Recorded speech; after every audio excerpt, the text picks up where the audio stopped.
Chapter 204, Who's the Real Culprit? Granny Chu asked anxiously, Miss Feng, didn't you stop the bleeding before? Why is it happening again? What's going on?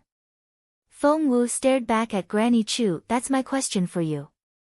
I stopped the bleeding, but why have the wounds burst open again? Granny Chu was baffled. That was what she was trying to figure out as well. Mrs. Ning has been poisoned. Feng Wu smirked. Poisoned? Everyone looked at Feng Wu in disbelief. How was that possible? Feng Wu pricked the skin on Mrs. Ning's throat with a golden needle and dark green blood oozed out right away. The stench and the color of that blood were proof enough.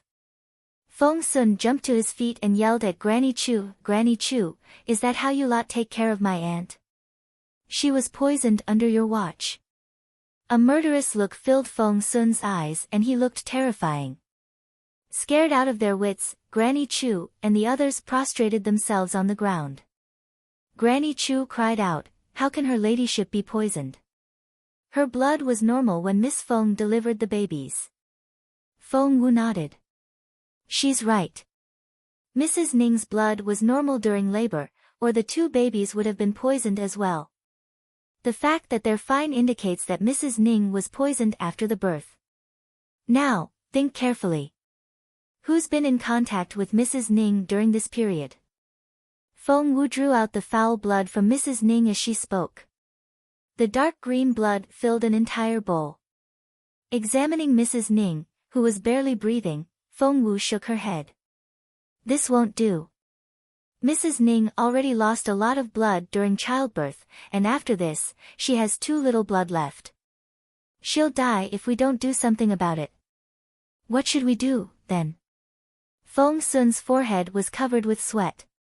Feng Wu said, I need spiritual dragon tongue grass and dark netherworld soil. No problem. I'll go get them. Feng Sun promptly turned to leave, but he realized something almost at once. Turning back, he asked Feng Wu, do you know where I can find them? Feng Wu stared into Feng Sun's eyes. You won't find them anywhere in Wanping Town or Anping City. But I know that you can find them in Frozen Forest and I know exactly where to find them. Moreover, Mrs. Ning only has 6 hours left. We'll need 4 hours to find those ingredients and another 2 to refine the medicine. This is the only way to save Mrs. Ning. The only way. Feng Sun gritted his teeth. The only way. Feng Wu nodded earnestly. Feng Sun took a deep breath. Fine. So be it. I'll take you to that mountain, but you have to promise me that you won't run off and will stray no more than 3 meters from me. With Feng Wu's capability, if she went into Frozen Forest while the magical beasts were running amok everywhere, she would be torn to pieces by a mere wind created by a galloping beast. Feng Wu nodded. Deal. Once that was settled, Feng Sun wasted no time. He turned to Mrs. Yen. Auntie, when I come back, I hope you'll have an answer ready for me. Feng Sun wanted to get to the bottom of it. He had to know who had poisoned Mrs. Ning. Mrs. Yen took a deep breath and looked back at him with a grim look on her face. Leave it to me. Feng Sun took Feng Wu's wrist and dashed off in the direction of Death Valley. Watching them from behind, Mrs. Yen frowned a little. Weren't those two a little too close? Chapter 205, What was June Linyuan like? However, there was no time for that at the moment. Taking a deep breath, Mrs. Yen turned her gaze on everyone else in the tent. A hard interrogation was going to take place and she was going to find out who poisoned her sister. Feng Wu knew nothing about that. Right now, she was headed directly for Frozen Forest. Because of the wave of magical beasts, most of the animals had run out of the mountains. As a result, the woods were awfully quiet now. Where is the spiritual dragon tongue grass? Feng Sun asked Feng Wu. And what about dark netherworld soil? Feng Wu darted him a sidelong glance and said nothing. She kept walking in one direction. Was she piqued again? Feng Sun couldn't help but poke Feng Wu's head with a finger. What now? Feng Wu snorted. My brother is in the imperial capital now. Feng Sun was immediately seized with guilt on that subject. Eyes darting around, he tried to change the topic. Who's Bao Er? Feng Wu asked. Bao Er is, Feng Sun almost blurted it out, but he stopped himself before it was too late. Covering his mouth with both hands, he said, I'm not telling you. Why? Is it something that you're not supposed to talk about? Feng Wu kept her gaze on Feng Sun as they walked. Is she Jun Linyuan's younger sister? Feng Sun shook his head. Of course not. Feng Wu went on asking, is she Jun Linyuan's childhood sweetheart? I don't think so. I would have heard about her if she was. After all, I've only been away for 5 years. How come I've never heard that name before? The more she thought about it, the more curious Feng Wu became. Feng Sun thought in satisfaction, I'm not telling you no matter what, ha ha ha ha, although I can't tell you who she is, I can promise you that if you ever meet her, you'll like her a lot. She's so gentle and adorable that everyone who has met her loves her. Feng Sun heaved a long sigh. Please stop complaining about us taking your brother. Come to think of it, it's all that ugly girl's fault. If she hadn't stolen the fruit, we would have long gotten the antidote ready and Bao Er would be spared her suffering. If Boss Jun finds out who stole the fruit, Feng Sun narrowed his eyes and snorted. If he found out, then what? Feng Wu asked, sounding a little diffident. He'll chop her into little pieces, throw them in a frying pan, then feed them to the dogs. Feng Sun said with a ferocious look on his face. Feng Wu said. Is it really that bad? Feng Sun snorted. You have no idea what Bao Er means to Boss Jun. I'll bet you anything that Bao Er is the most important person in Boss Jun's life. Tell me now if it's really that bad. Feng Wu had wondered if Jun Linyuan had realized that she was the Feng Xiaowu who had stolen that immortal spiritual fruit. However, after Feng Sun's explanation, she was sure that Jun Linyuan definitely hadn't recognized her. What was Jun Linyuan like? He was paranoid and he stood up for his friends to a fault. For him, there were only 2 kinds of people in this world, his people and everyone else. Therefore, there was no way that she could still be alive if he had recognized her. At that thought, Feng Wu shuddered. She had to make sure that she kept that secret to herself forever. Little Feng Wu, are you cold? You're shivering. Feng Sun darted a look at Feng Wu. Feng Wu's stomach lurched. She couldn't let him suspect anything. She replied immediately, I am a little. You're not cold. You're weak. Taking off his vest, Feng Sun tossed it into Feng Wu's arms and said grumpily. Chapter 206, Run. Are all cripples this weak? I don't know what to say. Why did you insist on coming along in your condition? Feng Wu threw a dirty look at Feng Sun. She would never have shuddered if he hadn't frightened her. Since she had to drop the subject on Bao Er, Feng Wu began to look around. Seeing that Feng Wu seemed to be searching for something, Feng Sun asked curiously, what are you looking at? Feng Wu said, something feels strange here, don't you think? Feng Sun gave it some thought. Do you mean the earthquake? Don't worry. It won't happen again so soon. Look, this is supposed to be a pond, but the water is bubbling and the fish have all rolled over. I think they're being boiled. Feng Sun realized it after Feng Wu's reminder. He hadn't noticed it until Feng Wu pointed it out, and he asked hesitantly, could this have been caused by the earthquake?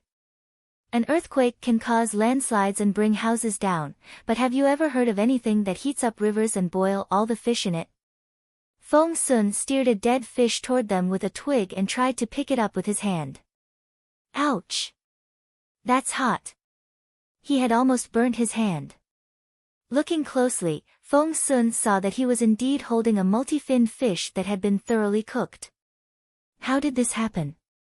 Feng Sun suddenly had a very bad feeling. Why do I feel like something is going to happen? Ha ha ha.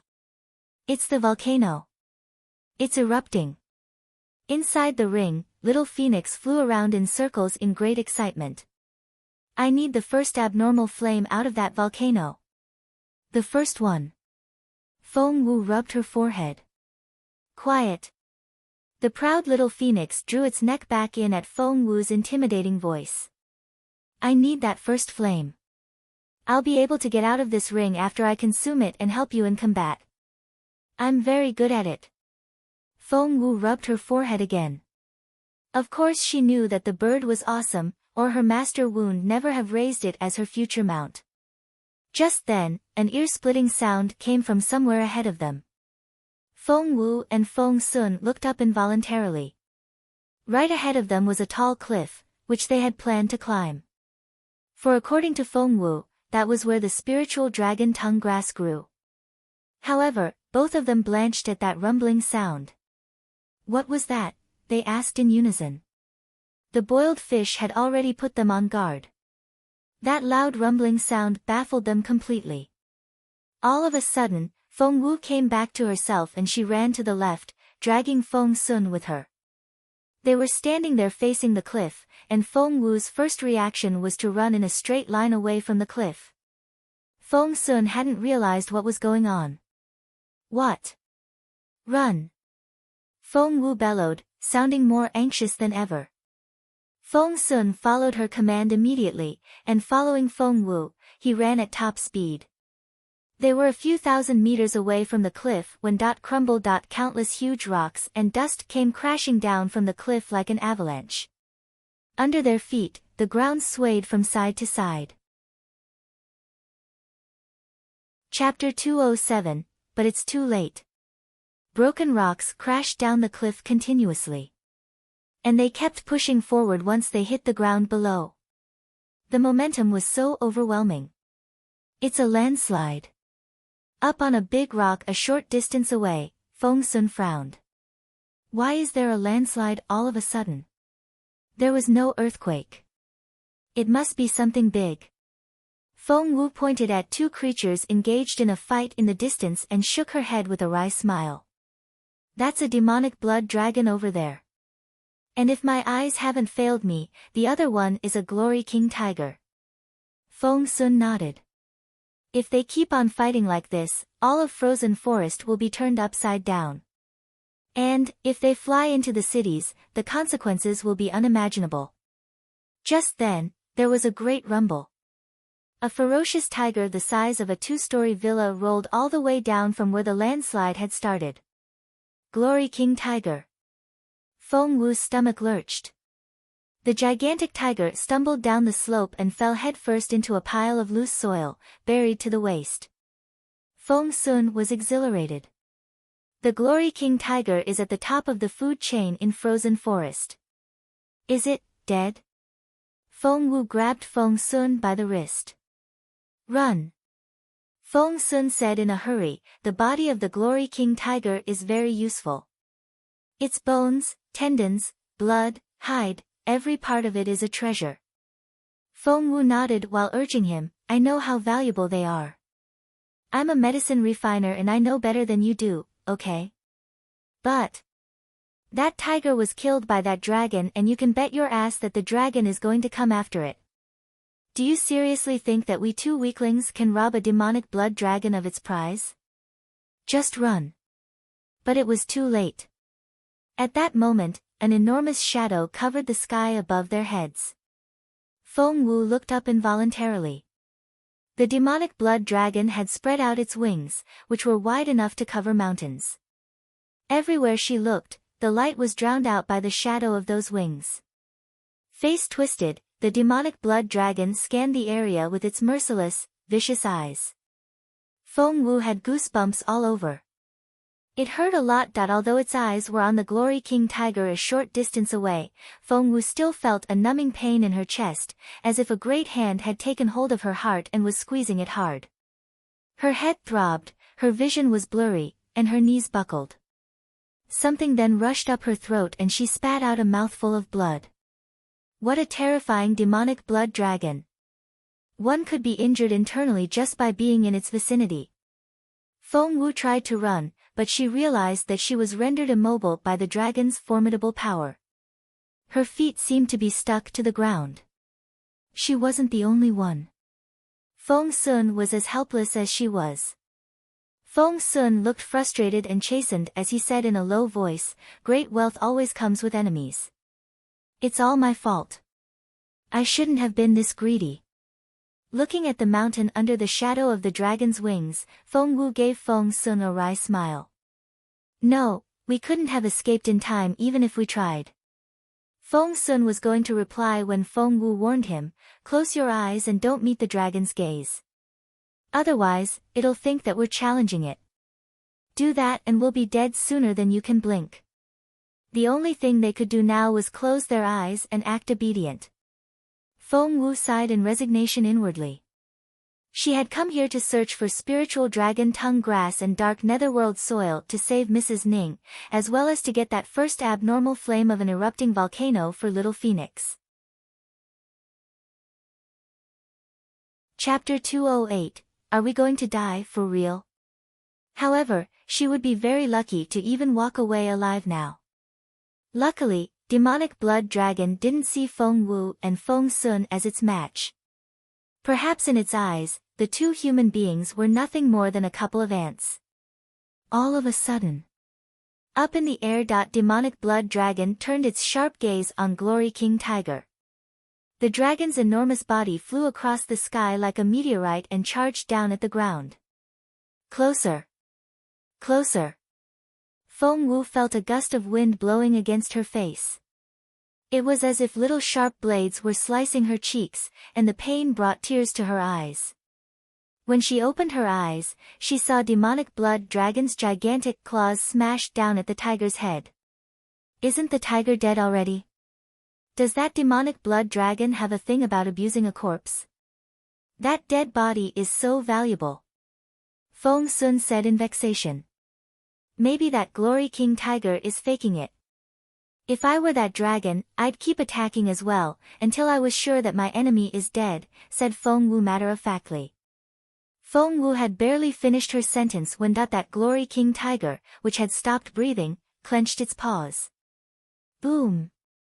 A streak of black mist frantically shot up to wrap around Demonic Blood Dragon.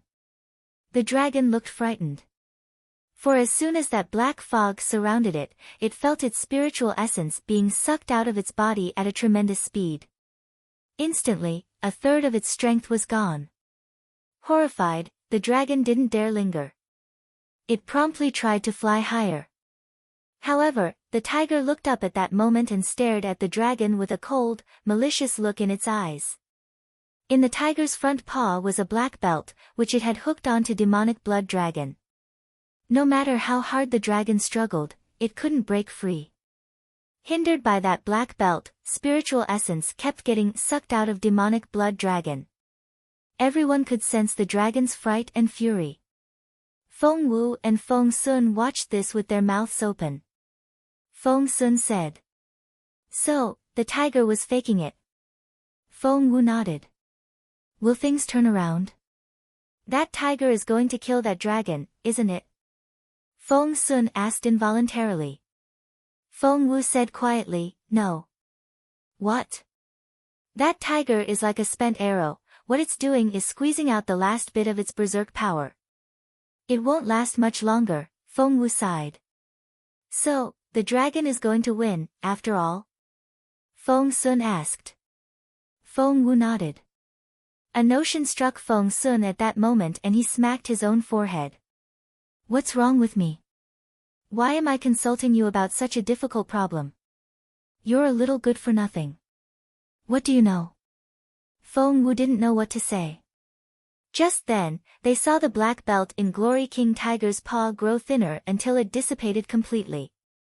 The tiger itself also exhausted the last bit of its strength and fell backwards with a loud thump. Is it really dead now? Feng Sun asked, sounding uncertain. It's really dead. Is it going to trick the dragon again? No. Why?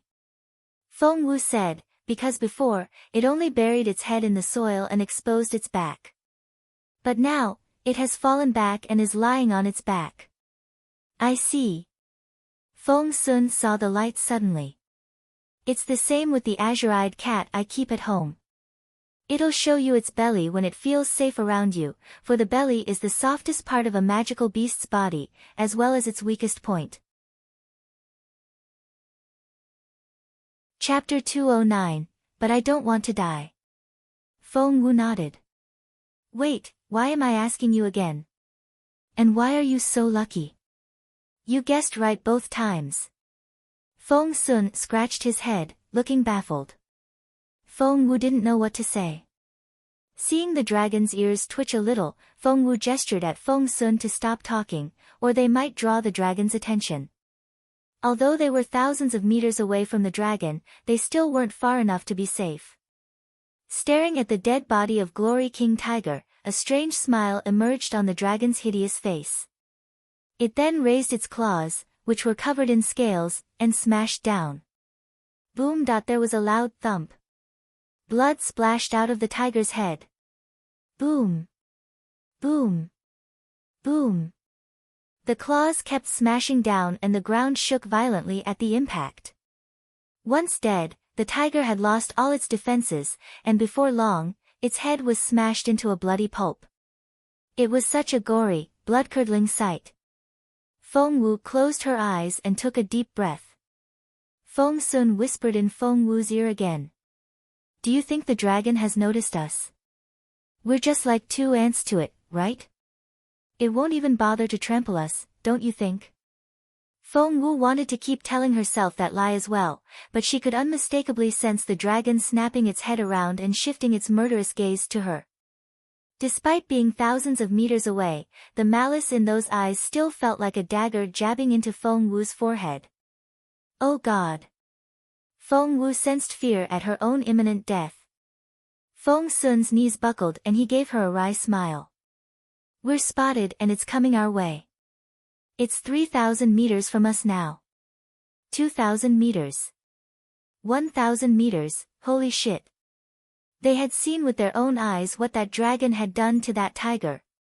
Hence, as the dragon moved their way, Feng Wu's heart raced so badly that she thought it was going to jump out of her mouth. What to do? They couldn't even lift a finger. All they could do now was watch as the dragon moved closer and closer. Feng Sun's legs almost gave out. Are we going to die? Feng Wu said, very likely. But I don't want to die. Do I look like I do? We obviously weren't born on the same day, but I never thought that we'd die on the same one. Call it destiny.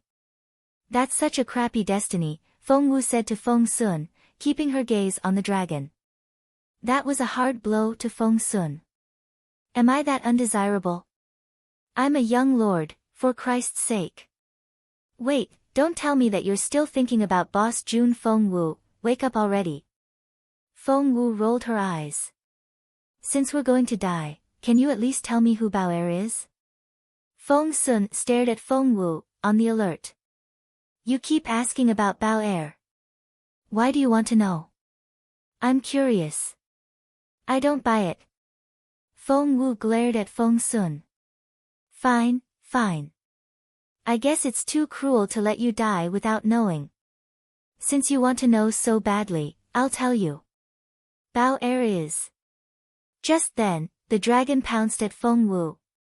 It was too fast for Feng Wu to react. Feng Sun had no time to answer Feng Wu's question now. Right when the dragon was almost on Feng Wu, something got into Feng Sun, and before he knew it, he was shielding Feng Wu with his own body. Crash! He heard something very loud. Chapter 210, He's Here. Crash! He heard something very loud. Demonic blood dragon's sharp talons cut open Feng Sun's back. The gash was so deep that Feng Wu could see bone. Feng Wu was astonished. Catching Feng Sun before he hit the ground, she cried out, "How do you feel? Stay with me." Feng Sun. She never expected that at a critical moment like this, Feng Sun would throw himself in front of her. She had been the target of that attack. Feng Sun's face contorted in pain, and he drew in his breath, frowned, and said grumpily. What's wrong with me? Why did I do that? My life is so much more valuable than yours. Have I lost my mind or what? Feng Wu was speechless. Just then, the dragon smirked, and its enormous claw smashed down at Feng Wu's and Feng Sun's heads. It came down with a strong gust of wind and the momentum was incredible. Feng Wu and Feng Sun would never survive if they got struck by it. Their pupils contracted, their muscles went stiff, and chills ran down their spines. For a moment, their minds went completely blank. Were they going to die like this? However, Feng Sun still shielded Feng Wu with his body without hesitation and exposed his bleeding back to the dragon. Feng Wu wouldn't have it and tried to push Feng Sun away. Didn't you just say that your life is much more valuable than mine? Why are you still trying to protect me? Move. Feng Sun said grumpily, it's not like I want to do this myself, okay? But somehow, his body moved faster than his mind. Feng Sun felt like slapping himself. At that critical moment. All of a sudden, an incredible sword energy struck down from above. A black-clad young figure flew through the sky like a black shooting star, and in a split second, he was in front of them. Sky Destroyer was pointed right at the dragon.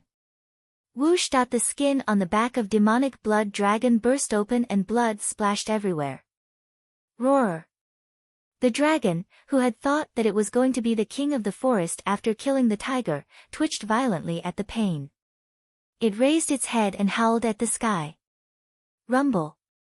Turning its enormous body around, it fixed its gaze on Jun Linyuan, the look in its malicious eyes murderous. Jun Linyuan's eyes were as cold and unruffled as a frozen lake.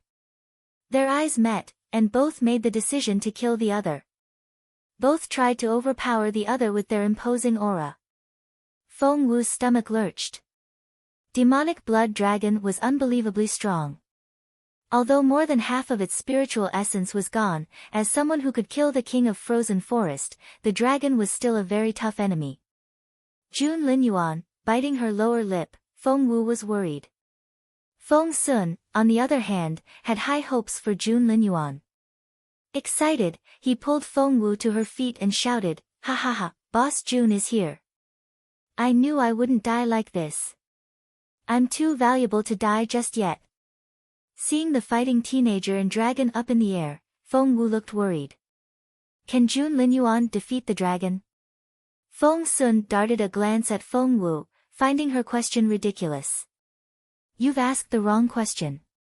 What you should ask is how fast can Jun Linyuan wrap it up? You trust him a lot. Of course. I have much more confidence in him than in myself. Don't worry. Feng Sun was back to his carefree self and patted Feng Wu on the shoulder. With Boss Jun here, all our problems are solved. Consider that demonic blood dragon dead already. SSSS, that hurts. Feng Sun had moved his arm too suddenly that he pulled the wound on his back. He drew in his breath and grimaced at the pain. However, Feng Wu wasn't as optimistic as Feng Sun.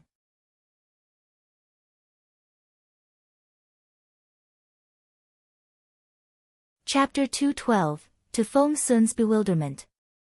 Demonic blood dragon had never expected this human to be such a schemer. Using himself as bait and at the cost of a severe wound, the teenager successfully tricked the dragon into lowering its guard and slipping. As a result, the dragon didn't even see that strike coming. You cunning human! Demonic blood dragon roared. The furious bellow reverberated in the valley. At that sound, the mountain that had settled down began to shake violently again. Turning around, demonic blood dragon spotted Feng Wu and Feng Sun, and was struck by a fit of anger. Those two humans had seen it in its most humiliating moment, they had to die. The dragon roared, and everything in front of it began to twist and tumble. Run! As the ground jolted under their feet, Jun Linyuan turned around and yelled at Feng Wu and Feng Sun. But it was too late. Demonic blood dragon raised an enormous claw and smashed down at Feng Wu and Feng Sun instead of Jun Linyuan. The fact that Jun Linyuan had survived a blow didn't mean that Feng Wu and Feng Sun could.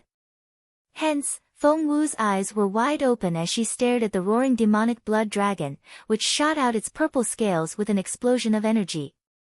The purple scales showered down like arrows.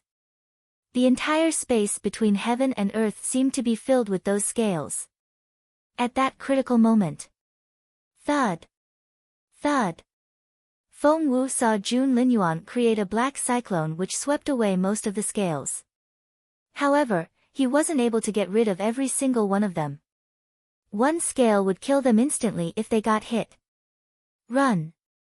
Spiritual essence erupted from Jun Linyuan as he exerted all his formidable strength, as if he was going to raise a storm. Run! Now! Seeing that Feng Wu was still standing there, Feng Sun grabbed her hand and tried to drag her along. But it was still too late. Just when the purple scale was almost in Feng Wu's face, Jun Linyuan's Sky Destroyer arrived. It arrived with a gust of wind. The impact pushed Feng Wu and Feng Sun forward. Whoosh! Both of them stumbled forward at the blast of energy.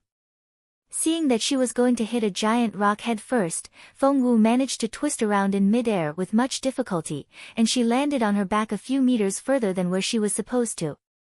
That was where the dead body of that Glory King tiger lay. Bang! Feng Wu plunged into the corpse head first with a loud thud. A pain ran through Feng Wu's head, her vision went blurry, and she was dizzy. She thought she was seeing stars. Wait! Feng Wu suddenly felt something strange about the tiger beneath her. Was it not dead? Before she could figure it out, Feng Sun cried out, "Demonic blood dragon is coming at you. Run!" Turning around, Feng Wu saw that he was telling the truth. That giant dragon's face was meters away from her. For some unknown reason, Feng Sun was standing right next to her, but she was the only person the dragon seemed to be going after. So, she was the one whom that demonic blood dragon had been trying to kill with all the purple scales, which Jun Linyuan had stopped. Just run. Feng Sun pushed Feng Wu away while drawing out Frosty, his sword, from his back. Die! Feng Sun struck at demonic blood dragon's mouth with Frosty, which smashed into the dragon's teeth with a loud clang. To Feng Sun's bewilderment, despite his outright provocation, the dragon simply brushed him aside and went on chasing Feng Wu without even stopping to look at Feng Sun. Chapter 213, The Crack of Doom. Feng Sun was utterly baffled. Why? He was a much bigger threat than Feng Wu, but why was the dragon only going after Feng Wu? Why did it ignore him? Wasn't Feng Wu a good-for-nothing?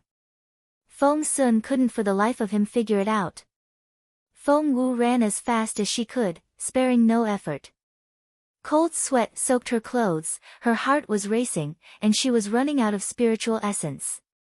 Behind her was the twisted face of demonic blood dragon. Eyes shining with excitement, it pursued Feng Wu relentlessly. The dragon's sharp talons left long, deep grooves in the ground. Behind it flew Jun Linyuan, who was pointing his formidable sword at the dragon. Streaks of lightning crackled into being on the tip of the sword, which then shot out at the dragon's tail. Jun Linyuan struck down hard at the tail of the dragon. With each hack, blood gushed out and splashed everywhere. However, despite the excruciating pain and its mangled tail, the dragon still wouldn't give up its pursuit of Feng Wu, as if that was its sole purpose in life. Meanwhile, Feng Wu was filled with apprehension, and the pressure was something she had never felt before. With each passing second, she felt that she was going to be crushed the next moment.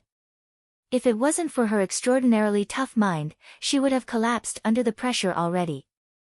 However, even nature itself seemed to be working against Feng Wu, for the edge of a giant cliff suddenly cut her off. Down the precipitous cliff was a seemingly bottomless valley. Heavy fog filled the air and she couldn't see what was down there. The look in Jun Linyuan's eyes was frighteningly cold. He dashed forward and jumped onto the dragon's head. Crushing thunderbolt. Standing on its head, Jun Linyuan struck down with a mighty blow. Focusing all the energy in the tip of the sword, he jabbed it into the dragon's Lingtai acupoint. A sudden clap of thunder exploded overhead, which seemed to split the sky open. Ah! Demonic blood dragon roared with fury. The angry snarl reverberated in the sky. That wild shriek sounded like the sound of 10,000 magical beasts screaming in unison. The ear-splitting cry was capable of shaking heaven and earth. Blood gushed out from its Lingtai and its eyes went bloodshot red. Feng Wu curled into a ball and rolled down the slope of the cliff along with the falling stones. Seeing this, Feng Sun yelled with furious red eyes, "Feng Wu! No!" However, Feng Wu disappeared in the blink of an eye with the rest of the falling stones. Feng Sun felt a stabbing pain in his chest and something snapped in his head. By now, Demonic Blood Dragon finally recognized the fact that it wasn't Jun Linyuan's match. After that scream, it promptly turned around to flee. Don't even think about it. Jun Linyuan exerted all his formidable power. It surrounded the dragon like a dome made of the energy of thunder. Thump! Thump! Thump! Spiritual essence whistled. Energy surged. The space between heaven and earth distorted. It was the crack of doom. The world seemed to tear into pieces as one watched. This fight between two supreme beings was beyond anything that could be described by language alone. While Jun Linyuan was engaged in fierce battle with Demonic Blood Dragon, Feng Sun dashed down the cliff, crying out, "Feng Wu! Feng Wu! Where are you? I swear I'm going to kill that dragon if you're dead. But I don't want you to die. So please answer me." Feng Wu rolled her eyes at Feng Sun's voice. As a matter of fact, Feng Wu hadn't been pushed off the cliff by the dragon. She had jumped down of her own volition. She wasn't suicidal or anything. She had done it because Little Phoenix had just told her that the core of the erupting volcano was right under this cliff. Chapter 214, Don't Go. That was to say, the abnormal flame that could set Little Phoenix free was right under this cliff. It also meant that this active volcano was going to erupt. What Feng Wu needed to do now was obtain that flame before the eruption happened. Time was of the essence. And she couldn't afford to waste even one single second. For no one knew when the active volcano would explode. Hence, without hesitation, Feng Wu stepped onto a giant rock and rolled down the slope with it. Luckily, Feng Wu was light and nimble, and had quick reflexes. Even standing on a rolling stone, she was able to keep her footing without falling off. However, Feng Sun knew none of that. Rushing down the slope, he shouted Feng Wu's name in all directions, sounding desperate. Feng Wu rubbed her forehead. She realized that if she didn't get Feng Sun out of here now, when the volcano exploded, there wouldn't be enough left of Feng Sun to be called Feng Sun. Feng Sun spotted her before Feng Wu could say anything. "Feng Wu. Little Feng Wu. There you are. I saw you fall off the cliff. Are you hurt? Or do you feel unwell? Do you hurt anywhere at all? You're alive. I thought you were dead. You naughty thing. You should have answered my call, you." Feng Sun turned into a chatterbox and Feng Wu didn't even have a chance to interrupt him. As they were running out of time, Feng Wu cut him off. "Stop. Listen to me now." The look on Feng Wu's face was serious and grave. "You need to leave, now. Just do it." After that, Feng Wu tried to push Feng Sun away. But why? Feng Sun was baffled. Feng Wu wasn't able to make him move if he didn't want to. Taking a deep breath, Feng Wu said, "Just do as you're told. Stop asking questions." "I won't. Unless you tell me why." Feng Wu said in resignation, "It's dangerous here, like mortally dangerous. Isn't your life valuable? So just leave." Feng Sun looked at Feng Wu as if he had just heard a joke and he guffawed. "You're here and you're a good-for-nothing. I'm so much better than you. Why should I be afraid if you're not? No matter what Feng Wu said, Feng Sun wouldn't leave. Time was running out and the bird was prompting her in the ring. Frustrated, she smacked Feng Sun on his back. SSSS, Feng Sun grumbled and drew in his breath. Feng Wu patted him on the shoulder. Like I said, just go. I'll go back up as soon as I'm done here. She then turned to leave. Just then, the ground shook violently. Feng Sun had an ominous feeling. Grabbing Feng Wu, he said, wait. The ground is shaking. Can you feel the temperature rising? If I'm guessing right, this is an active volcano. Let's go. As he spoke, Feng Sun grabbed Feng Wu's hand and turned to run. Feng Wu's face almost turned green. Of course she knew that this was an active volcano. That was why she was going in. She needed that first abnormal flame and time was running out. Let go of me. I'll go in there and I'll be right back. Just let me go. Struggling, Feng Wu tried to run the other way. Furious, Feng Sun's eyes went bloodshot red.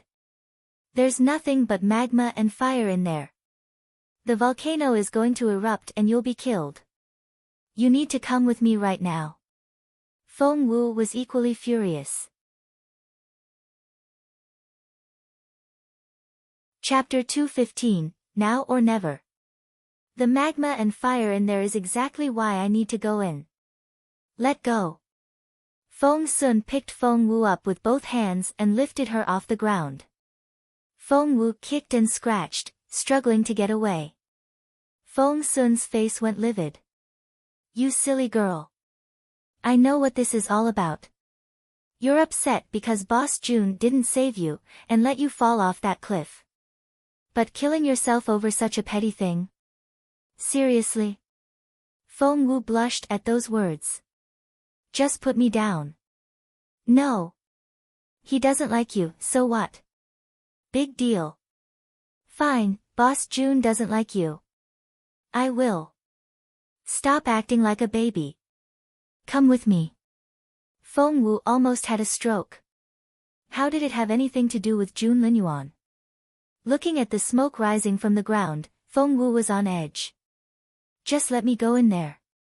I only need a minute. I'm not trying to kill myself. Feng Sun shook his head. No. If I put you down, you'll run in there and never come out. Sorry about that. With a wave of his hand, Feng Sun threw Feng Wu onto his shoulder and marched in the other direction. No, Feng Wu cried out in despair. Inside the ring, Little Phoenix banged its head on the wall in frustration. Arg, the abnormal flame. My abnormal flame. With it, I can get out of here and I'll be able to join you in battle. Ah. Unable to defeat Feng Sun, Feng Wu's struggles were in vain. Feng Sun wouldn't listen no matter what she said. Feng Wu was overwhelmed by a sense of powerlessness. At that thought, Feng Wu kicked her legs in vexation. Feng Sun. I hate you. Feng Sun said, fine, hate me all you want, but I'm not going to let you kill yourself. You can talk to me about anything you're upset about, killing yourself won't do anything. If you're dead, the only thing Boss June will say is, oh, and he'll soon forget about you. Don't do this to yourself. It's not worth it. Feng Wu, I'm telling you. Stop, his chattiness gave Feng Wu a headache. Inside the ring, Little Phoenix screamed angrily, hit him. Hit him. Kick his ass. Feng Sun looked at Feng Wu in confusion. I saw some spiritual dragon tongue grass, about 50 meters to the left ahead of us. And wherever that grass grows, dark netherworld soil can't be far off, for the two always show up together. Feng Wu gestured at Feng Sun to put her down. Where? Feng Sun's eyes lit up. For spiritual dragon tongue grass and dark netherworld soil are the ingredients for the medicine that could save Mrs. Ning. Feng Sun had come here into the mountains to search for them. Feng Wu said, it's northwest of us. See that big rock over there? They're right next to it. You're much faster than I am. Alright. Wait here and I'll be right back. After that, Feng Sun rushed off. Right at that moment, Feng Wu turned the other way and ran toward the core of the volcano. Yes. Run.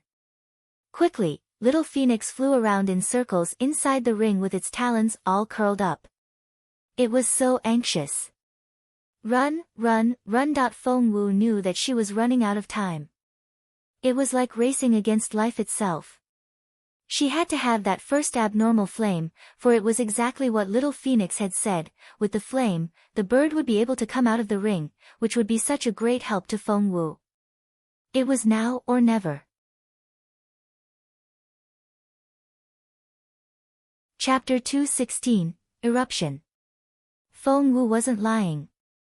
There was indeed spiritual dragon tongue grass and dark netherworld soil in the spot she had told Feng Sun about. Feng Sun quickly finished the task of digging up the grass and the soil. When he rose to his feet, he realized that something was amiss, for Feng Wu wasn't there anymore. Given how quick-witted Feng Sun was, he figured it out right away. Feng Wu wasn't running off to kill herself again, was she? That girl. Gosh. She just wouldn't listen. At that thought, Feng Sun stuffed the things in his chest pocket and quickly ran back the same way he had come. Feng Sun was way too fast for Feng Wu to outrun. In a matter of seconds, he spotted Feng Wu. He knew it. The girl was running into a cave. Seeing that, Feng Sun was exasperated. He sped up and arrived at Feng Wu's side right before she entered the cave. A hand reached out from behind and grabbed Feng Wu by her slim shoulder. And it lifted her off the ground. Feng Wu almost burst into tears. Feng Sun had stopped her the first time, and after some painstaking effort, she had obtained this second chance for herself, but he had stopped her again. This could not be happening. Let go of me. The volcano is going to erupt. Feng Wu kicked her legs in frustration. The bird was banging its head against the wall in the ring. With Feng Wu's speed, it would take at most a minute to get in there, catch the flame, and get out. The eruption was going to take place any moment now. Throwing Feng Wu over his shoulder, Feng Sun marched off. You know the volcano is going to erupt and you're still running in. Do you have a death wish? Do you want to die that badly? Even if Boss June. It has nothing to do with your boss June. I need that first abnormal flame from the eruption. Feng Wu punched him with her fists. However, Feng Sun wouldn't believe her even if she was telling the truth. Can you at least try to be more convincing? Who told you that the first flame of an eruption is going to be an abnormal one? If that's the case, everyone can just sit around and wait for an active volcano to erupt. As he spoke. Boom. The ground shook violently. A short distance away, a scarlet-red flame burst out of the cliff. It was vibrant and splendid. It was stunning and brilliant. Feng Sun turned around and saw that special flame right away. His heart sank. Seriously? That flame. Even a blind man could tell how different that flame was. Right after that flame shot up. The entire cliff burst into flames. The fire grew wild beyond imagination. Thud. Feng Sun let go of Feng Wu and she fell to the ground. It's an eruption. And that's an abnormal flame. Pursing his lips awkwardly, Feng Sun turned his black puppy dog eyes on Feng Wu, not knowing what to do. Go after it. Now. Scrambling to her feet, Feng Wu ran in the direction of the flame at an unbelievable speed. She had never run this fast before. Feng Sun came to a realization right away and also dashed off at top speed. The abnormal flame was moving very fast and it shot across the sky like a shooting star. In a split second, it was out of sight. Over there. Feng Sun finally realized what a foolish thing he had done and he was trying his best to make it up to Feng Wu. Hence, he ran as fast as he could, wanting to catch that escaping flame for her. Run! Run! Run. Chapter 217, You've set me back once. That flame is flying in the direction we came from. Quickly, there's a shortcut on the left. As she spoke, Feng Wu dashed toward the slope. Behind her, the volcano was erupting. It was such a splendid view. And just as dangerous. Ash began to rain down. The trees growing around the cliff were all charred. The air was burning. Feng Wu felt like she was turning into a piece of charcoal. Luckily, that little abnormal flame was flying down the mountain, or Feng Wu would have had to give up pursuing it already. Thanks to the shortcut, Feng Sun and Feng Wu caught up with the little flame once more. All of a sudden the little abnormal flame plunged down into the ground and vanished completely. Why, where did it go? Feng Sun looked around in bewilderment. Everywhere he turned, he saw nothing but ash. The fire was spreading out along the slope as well. Soon, Death Valley would be devoured by the conflagration. It wouldn't stop until everything was burnt to the ground. A volcanic eruption was punishment from Mother Nature which no one could fight against. Right now, the little flame had huddled up and made itself as tiny as possible so that the humans wouldn't spot it. It was still a baby. It was hiding so well that those people wouldn't be able to find it. The young flame tried to cheer itself up. Where's the abnormal flame? Where is it? Feng Sun stood there and searched the ground with his eyes. They were running out of time. For in a moment, the fire would reach them. By then, with or without the abnormal flame, they would have to run for their lives. Feng Wu was much more cool-headed than Feng Sun. She was also searching the ground inch by inch with her eyes wide open. They were standing on the ground where Glory King Tiger had fought that demonic blood dragon. The ground was a mess. Demonic Blood Dragon was engaged in battle with Jun Linyuan at the moment, while Glory King Tiger's head had already been smashed to a pulp and most of its body was buried under a mound. What? Something clicked in Feng Wu's head when she looked past Glory King Tiger. Earlier when she was blown away by the dragon and landed on the tiger, she sensed that something wasn't right with the tiger's body, but couldn't figure out what, exactly. But now, she had an idea that shocked even her. This Glory King Tiger, it's already dead, but I can still sense life in it. I think it's with, at that thought, Feng Wu rushed toward the tiger. Feng Sun, on the other hand, sensed nothing. He cried out, "Shit, the fire is almost on us. We have to leave now." Feng Wu put her hand on the tiger. No, she couldn't store it in her ring. It didn't work for living creatures. That was to say, this Glory King Tiger was alive, or at least, part of it was still alive. With that discovery, Feng Wu called out to Feng Sun. "Give me a hand." Grabbing Feng Wu, Feng Sun tried to pull her away. "Forget that tiger. Let's go. Do you want to die here?" Feng Wu shook her head. "Help me to flip it around. Young Lord Feng, you've set me back once already. Help me this time and I'll call it even." The guilty was eating at Feng Sun and he nodded at Feng Wu's words right away. "All right. You said it yourself, there's no going back on your word." After that, Feng Sun helped Feng Wu turn the tiger over. As soon as the body was turned over. Chapter 218, Tiger Cubs. Feng Wu stared at Glory King Tiger's belly with wide eyes. For she saw a tiny black hole in the belly with smoke rising out of it. Ah! Little Phoenix shrieked in excitement in the ring. "That's it. That abnormal flame is right inside this Glory King Tiger's belly." Ah! Feng Wu's eyes flickered. What a coincidence. She had been searching high and low for it, only to find it where she least expected. Putting her palms together, Feng Wu apologized to the dead body of Glory King Tiger, then took out a dagger from inside her sleeve and began to cut the tiger's belly open. Once dead, it no longer had any defenses, which allowed Feng Wu's dagger to cut through it. Starting from the tiny black hole, Feng Wu followed the natural lines of the muscles. However, the look on her face changed as soon as the blade dug into the flesh. What? Feng Sun asked involuntarily. I think we've hit the jackpot, Feng Wu said slowly, finding it hard to believe. What jackpot? Feng Sun asked. Feng Wu said, this Glory King tiger is dead, but it was a she-tiger, and it was pregnant. What? Feng Sun cried out. Why, you're telling me that there's a cub in there? And it's alive?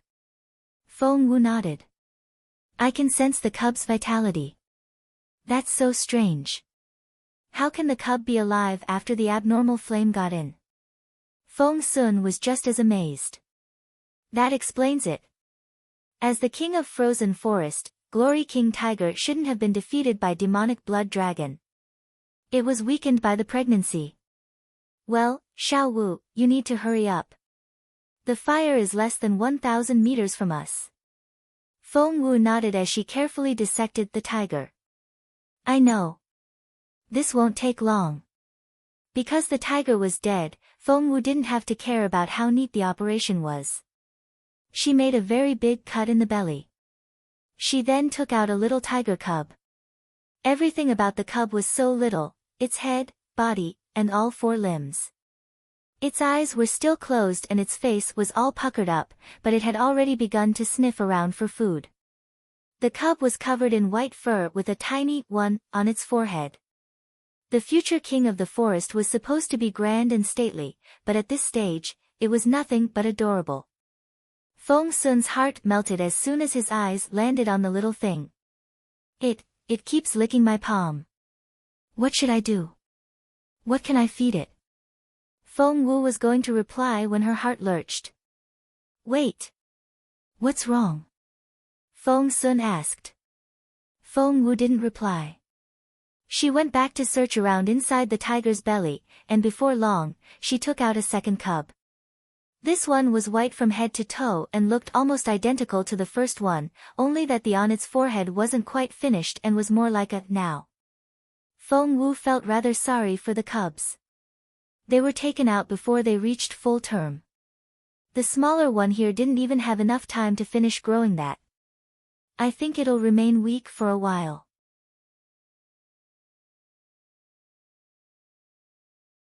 Chapter 219, The Golden Couple. Feng Sun was over the moon.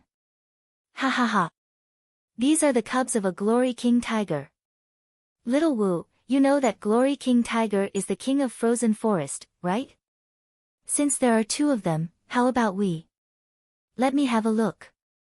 An indifferent voice came from behind them and Feng Sun turned his head involuntarily. The next thing he knew, the little cub he was holding was in Jun Linyuan's hands now. Wait, Boss Jun. It's still so little. Holding it like that will hurt. Ah! Feng Sun cried out in surprise. For the cub bit down on Jun Linyuan's hand as Feng Sun watched. What baffled him even more was that its teeth had managed to cut Jun Linyuan's flesh and the back of his hand was bleeding a little. Feng Sun cried out. Boss Jun. The cub hurt you. What happened to your protective ability? Jun Linyuan said matter-of-factly, well, I'm injured. Feng Sun reached out to take the cub. Boss Jun, since you're injured, I'll take the cub from here. However, before Feng Sun could finish what he was going to say, what happened next utterly befuddled him. 3 shiny golden dots appeared between the cub and Jun Linyuan. One landed on the cub's forehead, one on Jun Linyuan's, and the other one hovered between them. The 3 shiny dots formed a triangle. The golden light was dazzling. Spiritual essence surged. It's, Feng Sun swallowed in disbelief. It's a bond. Complex circles of light flickered between them, so bright that it stung their eyes. Especially Feng Sun's, that he was driven mad with envy. That's the cub of the king of frozen forest, born with a on its forehead. It's going to grow into something awesome, and I was holding it. Ah! An idea then struck Feng Sun. This one had become Boss Jun's cub, but Feng Wu had another one in her hands. Just when Feng Sun turned around and was going to do something with the cub Feng Wu was holding, something unexpected happened. Whoosh! The other cub copied what its sibling had done and bit Feng Wu's hand as well. A drop of blood trickled down. Feng Sun felt as if he had just been struck by a thunderbolt. Even a tiger cub was making fun of him now. If the first cub could be described as a poker-faced boy, the one Feng Wu was holding had a much more naive and plump face in comparison. It didn't seem to mind the strangers around it at all. After shifting into the most comfortable position, it lay down in Feng Wu's hands and began to lick Feng Wu's wound. The same shiny golden triangle appeared between this cub and Feng Wu. For a moment, the brilliant light dazzled everyone again. Feng Sun was speechless. Why did he have the feeling that the world had something against him? He darted a resentful look at Jun Linyuan. Xiao Wu and I would have had one cub each if it wasn't for you. I would have taken the boy and she the girl. We would have made such a cute couple, and raising the cubs could have helped bring us closer. Boss Jun, you just ruined a potential marriage. Jun Linyuan's lips curled into something between a smirk and a taunting smile. Feng Wu threw a dirty look at Feng Sun. Both cubs are boys and Feng Sun, you have an overactive imagination, do you know that? Jun Linyuan smiled in satisfaction. The two cubs have been refined by the abnormal flame, the change in them is incredible. They'll grow into amazing creatures. After that, Feng Wu and Jun Linyuan exchanged smiles before they turned to Feng Sun in unison and grinned at him. Feng Sun felt even more frustrated now. Hey! Feng Sun drew in his breath angrily. I see you're on the same side and are congenial to each other now. Are you having fun picking on me together? You two really make a golden couple, do you know that? That startled both Feng Wu and Jun Linyuan and the looks on their faces changed.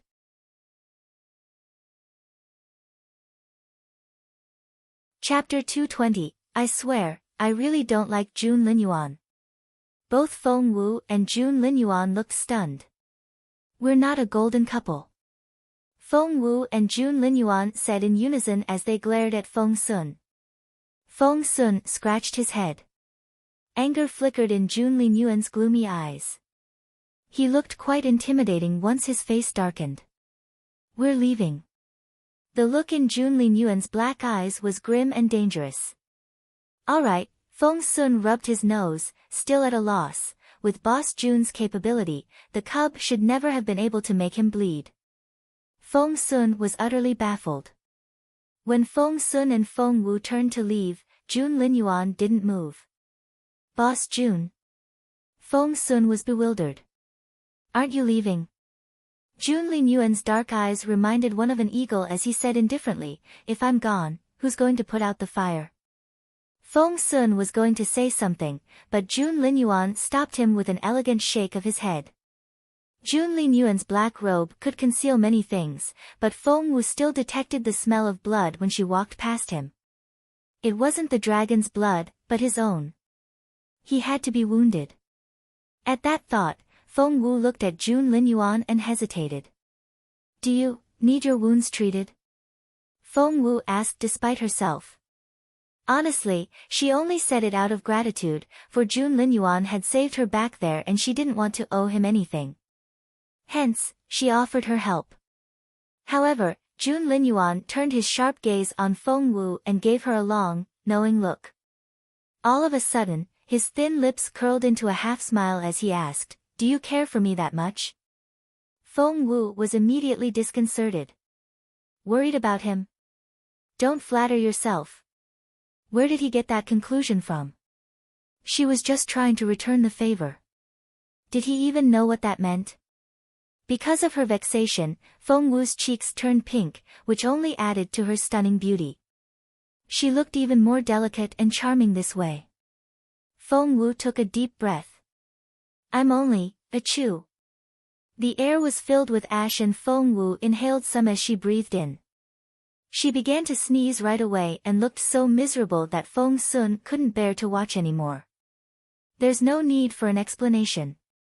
Jun Linyuan didn't even look at Feng Wu and only gave Feng Sun a wave of his hand. Feng Sun took the hint. Grabbing Feng Wu, he began to run down the mountain. We're leaving. The volcano is still erupting and the ash is everywhere, not to mention the fire is spreading. We need to leave now. Feng Wu pushed Feng Sun away. She had to clear it up. She really didn't like Jun Linyuan at all and she couldn't let other people continue thinking that way. It would only bring her more trouble. But, achoo! As soon as she opened her mouth, she choked on the ash again. Feng Sun said in resignation, "Didn't you say that my aunt only has 6 hours left? It's been over 4 hours now. Are you going to give up on her?" Shit! Only then did Feng Wu remember her task. Right, Mrs. Ning, she doesn't have much time left. Let's go. Feng Wu and Feng Sun picked up a cub each and ran down the mountain. Halfway down, Feng Wu couldn't help but say, "Young Lord Feng." What? Feng Sun said grumpily. I need to tell you something and I'm very serious. Feng Wu stared at Feng Sun. To Jun Linyuan, I really... Hey, look. Turning around, Feng Sun looked a short distance away on the mountain. Heavy rain began to fall and the fire in frozen forest was being extinguished as they watched.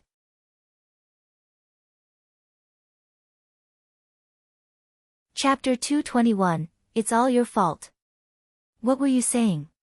Feng Sun turned back and looked at Feng Wu. I was telling you that I don't feel like that for your boss Jun like you think I do. Feng Wu tried her best to set things straight. So how do you feel about him? Feng Sun looked bewildered. I don't like him that way.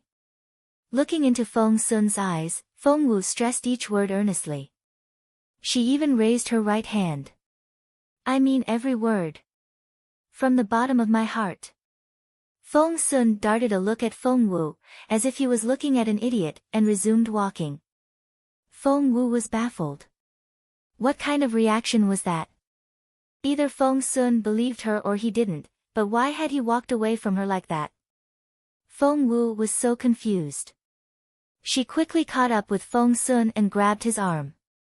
What's that supposed to mean? Feng Sun stared into Feng Wu's eyes for 3 whole seconds without blinking, then threw off her hand and went on walking. Feng Wu was dumbfounded and she stopped Feng Sun again. Wait. Do you believe me or not? Taking a deep breath, Feng Sun gave Feng Wu a look of resignation and exasperation. There was also pity and sympathy in his eyes. Feng Wu was baffled. She didn't understand the meaning of Feng Sun's look, for she couldn't follow his train of thought. However, Feng Wu still had a very bad feeling about it. And she was right. Feng Sun heaved a long sigh and said earnestly, Xiao Wu, can you listen to me just this once? What? Feng Wu stared at Feng Sun, as if question marks were popping out of her head. I've seen so many girls like you, and every single one of them was the same. They all said that they weren't going to like Jun Linyuan anymore, but they all jumped at Boss Jun like mad women once he showed up.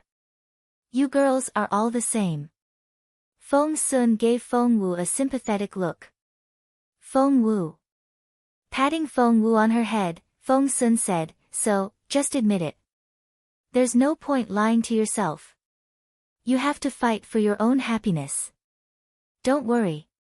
I'll help you. Feng Wu. She took a deep breath, then another, which was the only thing stopping her from slapping Feng Sun on the back. Why couldn't this guy think like everyone else? She could swear to God that she really wasn't in love with Jun Linyuan. She really wasn't. However, no matter how hard she tried to clear her name, Feng Sun just wouldn't change his mind. What was worse. Feng Wu recalled what Jun Linyuan said a moment ago on the mountain. His brooding bright eyes had looked so stunning when he turned his gaze on her, asking her if she cared for him that much. Feng Wu. She was only returning a favor. What did caring for him have to do with anything? Plus, aside from family members, one would only care for someone when they liked them. Had June Linyuan been convinced by Feng Sun, and now believed that she had this huge crush on him? At the thought of that possibility, Feng Wu blushed, cried out, buried her face in her hands, and howled. Feng Sun looked at her in confusion. He had seen at least 5 different facial expressions on Feng Wu in 1 minute, and her face looked as colorful as a rainbow. It was incredible. Little Feng Wu, Feng Sun began to speak. Feng Wu glared at him. Feng Sun. It's all your fault.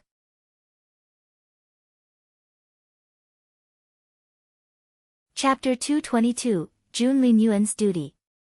What? Feng Sun gestured at himself in confusion. Why did I do?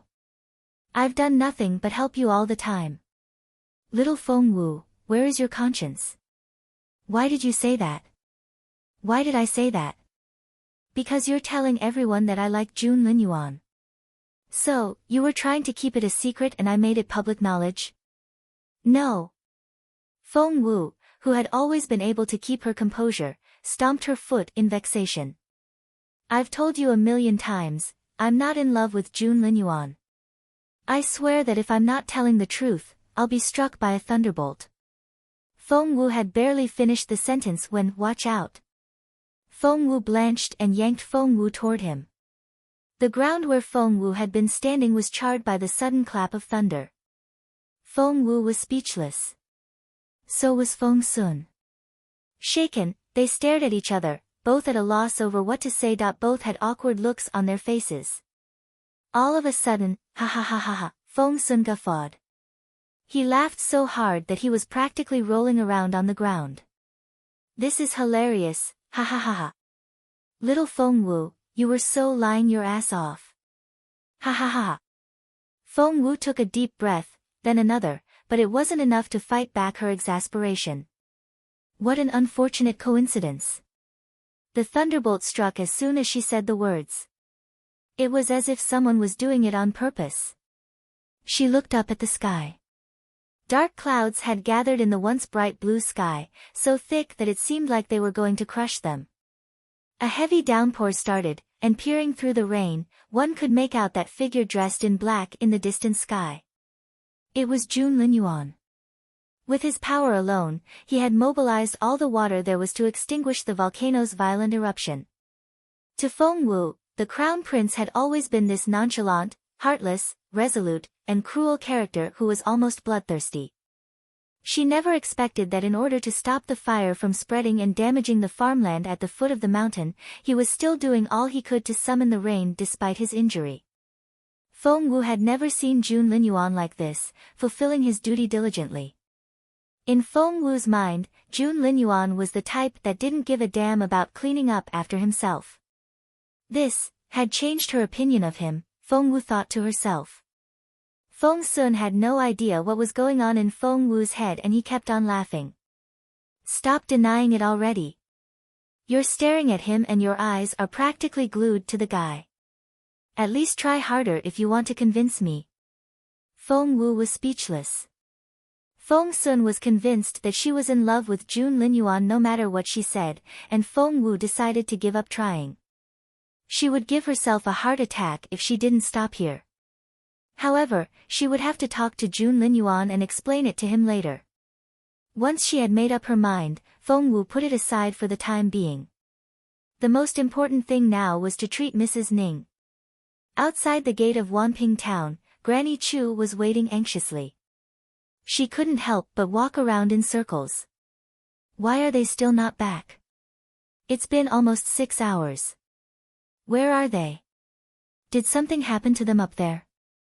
Just as Granny Chu was mumbling to herself in consternation, the volcano erupted in frozen forest. Granny Chu's knees buckled and she almost dropped to the ground. Feng Wu's medical skills were the only thing they could count on at the moment. They couldn't afford to have anything happen to the girl. Luckily, Feng Wu and Feng Sun came back in short order. Miss Feng, you're back. Are you all right? Even the stern-faced Granny Chu couldn't conceal her excitement. Feng Wu nodded. I'm fine. Have you figured out who poisoned Mrs. Ning?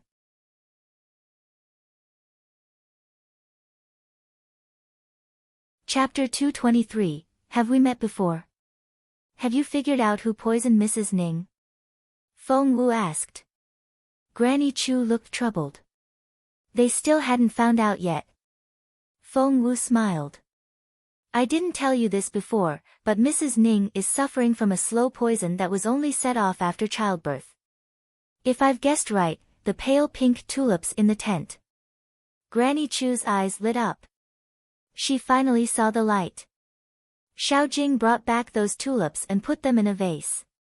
She made sure to set them on the bedside table, saying that the fragrance would help the lady in the baby's sleep. She was right. The flowers did indeed calm both babies down, Granny Chu pondered. Xiaojing isn't a domestic servant of the family, but was brought in as a maid a while ago.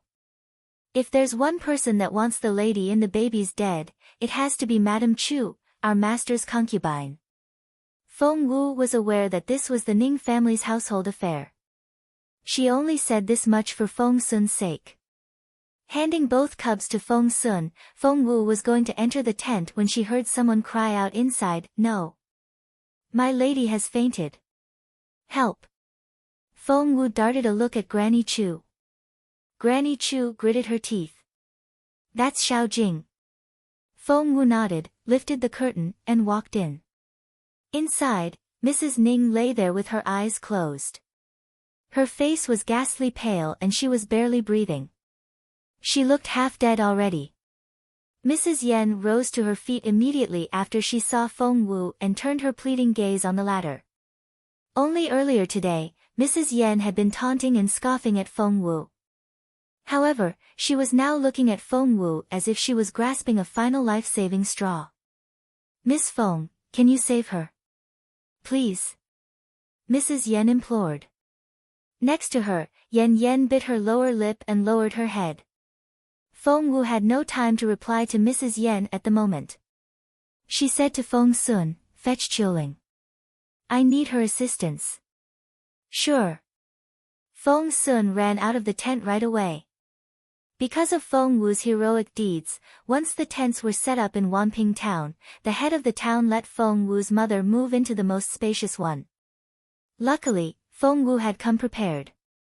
She had her beautiful mother wear a black curtained hat the whole time to hide her stunning face, which spared her from any unwanted attention.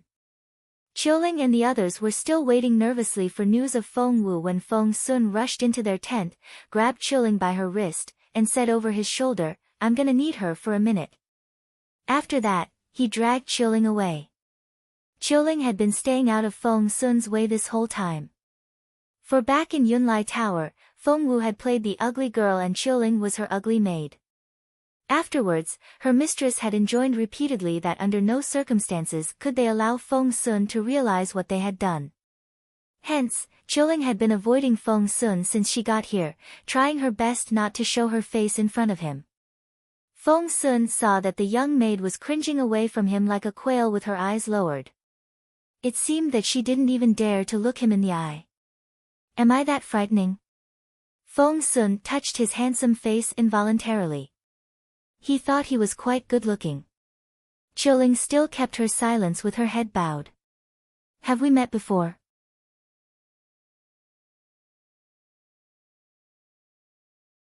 Chapter 224, The Traitor.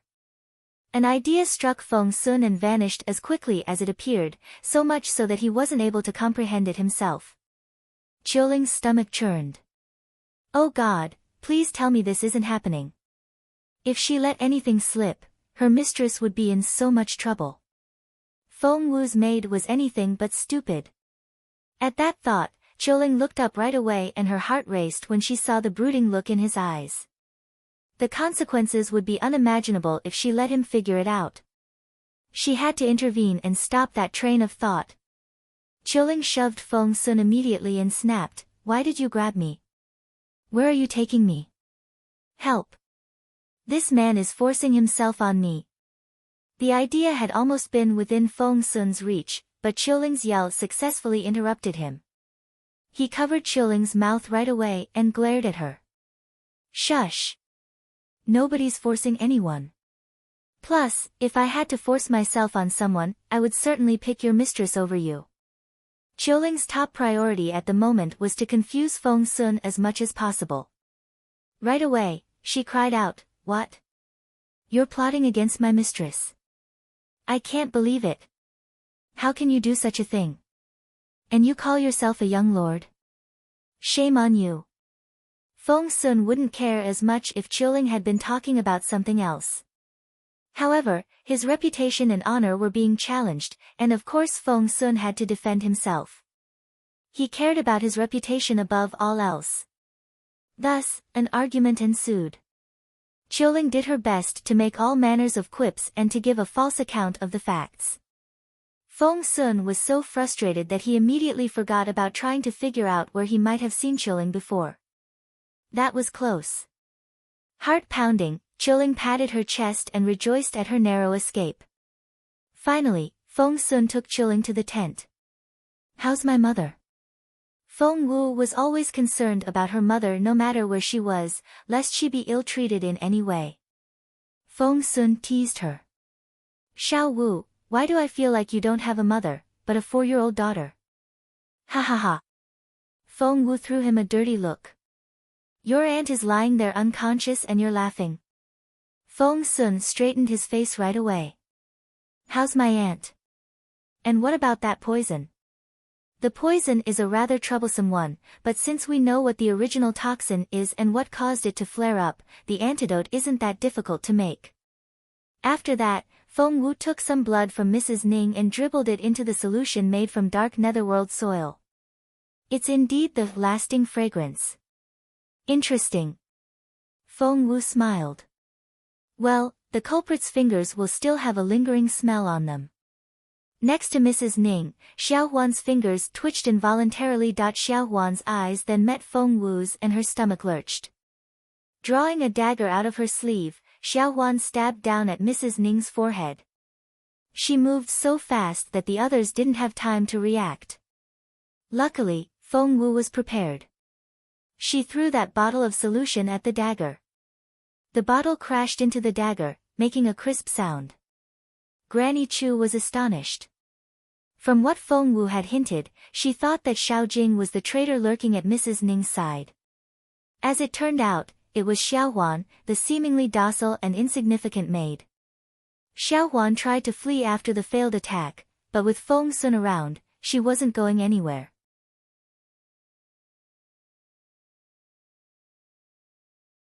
Chapter 225, Trophy Child. Feng Sun struck and immediately had Xiao Huan under control.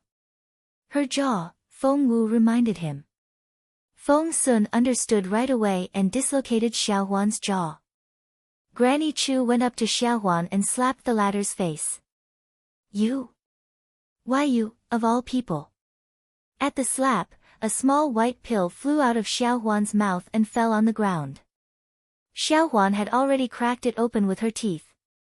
The inside was black, and it gave off a foul odor. Had it not been for Feng Wu's reminder, Xiao Huan would have swallowed the pill by now and gone silent forever. With her hands pinned behind her, Xiao Huan struggled violently with a strength one didn't think she could possess. The muscles on her face were twisted and she looked ferocious. Glaring at Feng Wu with eyes that could spit fire, she would have throttled Feng Wu if she were free. Feng Wu, on the other hand, couldn't care less about Xiao Huan's fury. Mrs. Yan was wild with anger. "It must be that Chu woman. That bitch. How dare she try to harm my sister? She's not getting away with this." If she could, Mrs. Yan would go back this instant and strangle Madame Chu with her own hands. Seeing that Mrs. Yan was going to extort a confession from Xiao Huan through torture, Feng Wu frowned and said casually, "I have no interest in your domestic affairs. Take her with you and do whatever you want." Yan darted a look at Feng Wu and mumbled, "Who the hell do you think you are?" Slap. Mrs. Yan smacked Yan on the forehead and cast a stern look at the latter. After that, she turned to Feng Wu with a smile. "My sister. She'll live," Feng Wu promised. "I'll leave everything in Miss Feng's hands, then." Mrs. Yan then led Yan out of the tent. As soon as they were outside, Mrs. Yen glared at Yen Yen and scolded the latter in a low voice. Be careful with your words. What did I do? Show Miss Feng some respect. Your reckless words will get you in so much trouble one day. She's a good-for-nothing. Why should I respect her? She's not worth it.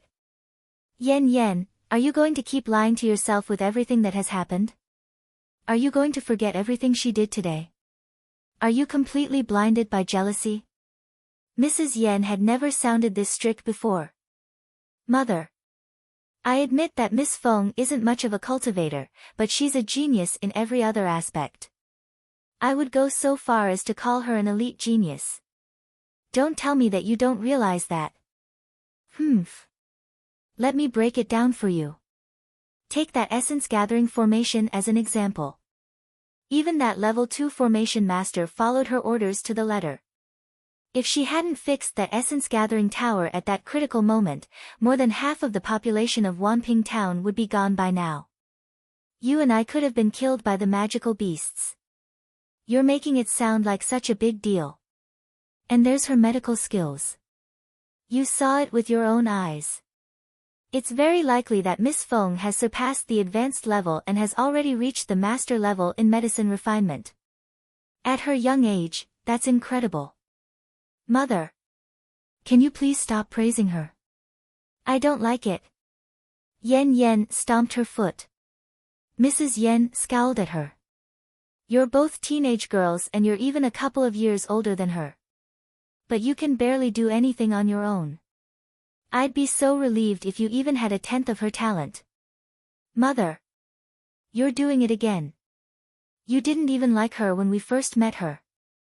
Yen Yen couldn't take it anymore.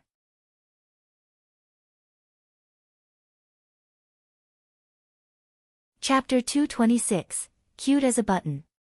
Mrs. Yen looked at Yen Yen in resignation. Of course she wanted to sing praises of her own daughter instead of Feng Wu, but she simply couldn't find anything in Yen Yen to praise. She looked at Yen Yen from head to toe, and the longer she studied her daughter, the more lacking she found her. Mrs. Yan's brow furrowed even more deeply. Yen Yen couldn't take it anymore. Mum, why are you looking at me like that? Mrs. Yen said, sigh. Tell me, apart from your cultivation level, are you better than Miss Feng in any other way? Yen Yen was so frustrated. Mum, do you see me as such a useless person now? You hated Feng Wu yourself and found her so arrogant and proud, didn't you? Mrs. Yen snapped, of course those without merits are repulsive when they act arrogant, but she has every right to be. She has what it takes to be this conceited. What can you do about it? Yen Yen stomped her foot in vexation. Are you even my mother? I'm your mother and that's exactly why I'm telling you this. Mrs. Yen rubbed her forehead. Just think about it. Other than being born into a good family, have you achieved anything on your own? Yen Yen was speechless. She didn't need to be dealt that much truth. Miss Feng may not be the best cultivator out there, but she found her own way and her future looks very promising. Even if you look past that, you still shouldn't talk to her like that after she's saved you several times. Show her some respect from now on, alright? Mrs. Yen gave Yen Yen a glance. I need to take care of this thing with your aunt now. Don't make more trouble for me. Yen Yen was excited at the news. Grabbing Mrs. Yan's hand, she asked, Mother, was that girl really sent by that Chu woman? Damn it. We should have killed her. Mrs. Yen smirked. She's not getting out of this alive. Mrs. Yen and Yen Yen's voices faded as they walked away. Meanwhile, inside the tent, Feng Wu shook her head with a wry smile after hearing Mrs. Yan's words. She hadn't expected to be praised by Mrs. Yen. That was a surprise. Shaking her head, she cleared her mind of all unnecessary thoughts, then began to treat Mrs. Ning with spiritual dragon tongue grass. The juice of the grass was verdant green, and Feng Wu cooked it into a liquid with a pleasant smell. Feed this to her, Feng Wu instructed Granny Chu. Granny Chu took the liquid right away and fed Mrs. Ning with a spoon. Feng Wu stared at Feng Wu anxiously. Is my aunt all right? Taking her cub from Feng Sun, Feng Wu said casually, Mrs. Ning will wake up in 15 minutes, but she's extremely weak at the moment and is drained of spiritual essence. Don't go heavy on the nutritious food. Give her a liquid diet, like some plain porridge. I'll come back tomorrow. After that, Feng Wu left with her cub. This cub was exceptionally thin. Because it had been born before it reached full term, its eyes were still closed. It kept smacking its lips and looked very innocent. Why, a little tiger. The beautiful lady was doing some embroidery work in boredom when Feng Wu and Chilling got back. Seeing the adorable cub in Feng Wu's hands, the lady's eyes lit up. Feng Wu said, the little thing is not even over 2 hours old. I took it out of its dead mother's womb. It would be dead if I hadn't discovered it in time. The lady's maternal instincts instantly ran wild. She took pity on the cub and reached out for it in a hurry. The cub turned and lay there with its belly facing up. With its 2 paws next to its chin, it looked cute as a button.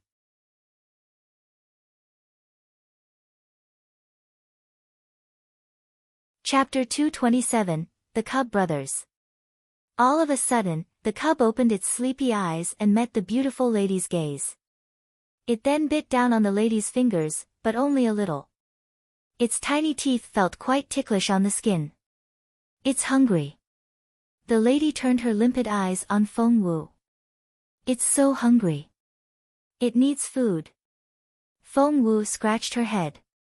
What does it eat? Her mother looked at her innocently and shook her head. All newborns love milk, right? I'll go find some. Chilling rushed off after that. On hearing that Miss Feng would like some milk, everyone in Wanping town moved into action. Had it not been for Miss Feng, more than half of the town would be dead by now. Instead, they were all alive. Hence, the townsfolk felt that they couldn't thank Feng Wu enough.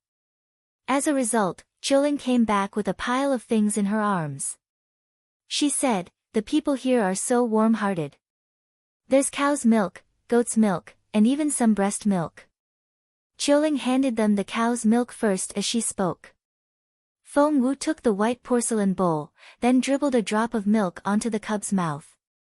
The cub's eyes flickered and it immediately stuck out its tongue and began to lick its lips. However, the next second it made as big a frown as its little face would allow.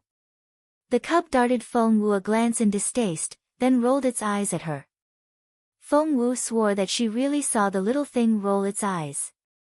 This tiny cub that had only been born 2 hours ago and could barely crawl had actually found her distasteful. It doesn't like cow's milk. Let's try the goat's milk. The beautiful lady couldn't bring herself to see the cub's puckered face, and she wet its mouth with the goat's milk. The cub licked the milk and its face puckered up even more. Holding the lady's clothes between its tiny paws, it rolled around in her arms, acting like a spoiled little baby. Feng Wu was speechless. The cub rolled its eyes at her when it disliked the milk, but when it was her mother's turn, it rolled around in the latter's arms instead. This was pure discrimination. The beautiful lady's heart melted at the sight of the soft little thing in her arms. Its sparkling eyes were as clear as water and as shiny as stars. She couldn't help but say to Feng Wu, "It's so adorable and so soft." Feng Wu replied with a "ha." Neither the cow's milk or the goat's milk worked, and we only have the breast milk left. What are we going to do if it doesn't like that either? The beautiful lady looked flustered, but she still had a go with the breast milk. However, the cub buried its head in its paws and wouldn't give in. Sitting on a low stool, the beautiful lady set the cub on her lap, held it in both hands so that it was facing her, and cajoled in a soft, gentle voice, "Good cub. Let's try a little bit. Just a little. Okay." Feng Wu watched in resignation. The cub was only a newborn. How could it possibly understand? However, Feng Wu got her face slapped almost right away. For the cub began to shake its round little head repeatedly with a big pout on its face and teary brown eyes. It looked so adorable that one wanted to eat it up. It was so cute. Wow, Chilling pressed her palms to her chest and cried out, how can anything be this adorable? I finally know what cute as a button means.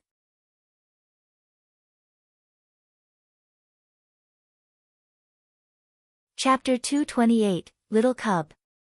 The cub was so cute that everyone began to make all sorts of noises, wishing that they could hold it themselves. The beautiful lady went on cajoling the cub. Let's just try a little. A very, very little. The cub shook its head, then shook it again.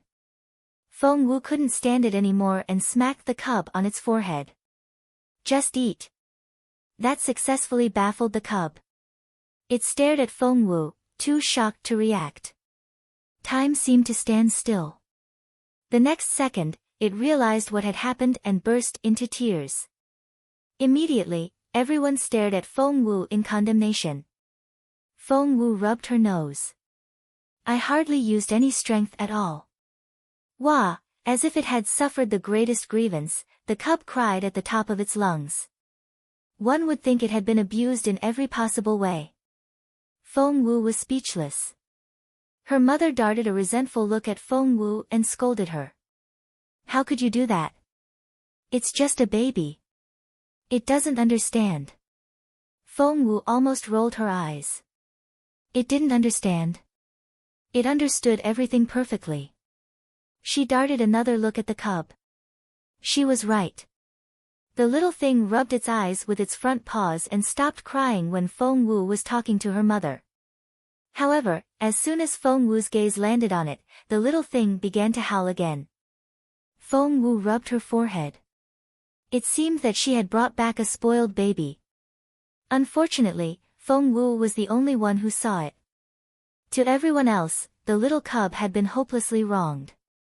The beautiful lady slapped Feng Wu lightly on the arm. Don't bully it. The cub's cries grew noticeably quieter. The lady and Feng Wu exchanged looks and both were surprised. Seriously? Her mother patted Feng Wu again, feigning a vexed tone. That's for hitting the baby. Seeing that Feng Wu was getting punished, the cub stopped crying and watched what was going on with bright, unblinking teary eyes. All of a sudden, its mouth widened into a grin and it began to giggle while it rubbed its paws together. Feng Wu was speechless. Was this little thing laughing at her now? Seeing how everyone was amazed, the beautiful lady was excited. Look, it's laughing. Its smile looks so cute. The corner of Feng Wu's mouth twitched. That's a lot of grudges for such a tiny thing. Carefully wiping away the tears on the cub's face, the beautiful lady comforted Feng Wu with delight. It's just a baby. Don't be so hard on it. It already knows how to taunt its master. Who knows what it will do when it gets older? No, I'm not keeping it. Let's throw it out. Feng Wu made a gesture as if she was going to grab the cub. Wah! Looking frightened, the cub grabbed the beautiful lady's clothes with its front paws and hid itself in her vest. Sticking its fluffy head out, it watched Feng Wu with its big brown eyes in the most pitiful manner. Feng Wu didn't know what to say. Say again that it knew nothing. That cub was practically a human child with fur. Caressing the cub's head, the beautiful lady comforted it with a whisper. There, there. Xiao Wu won't throw you away. Here, be a good baby and let's try some breast milk, shall we? Still pouting, the cub looked the most pitiful creature as its eyes brimmed with tears. It nodded at the lady's words. HM.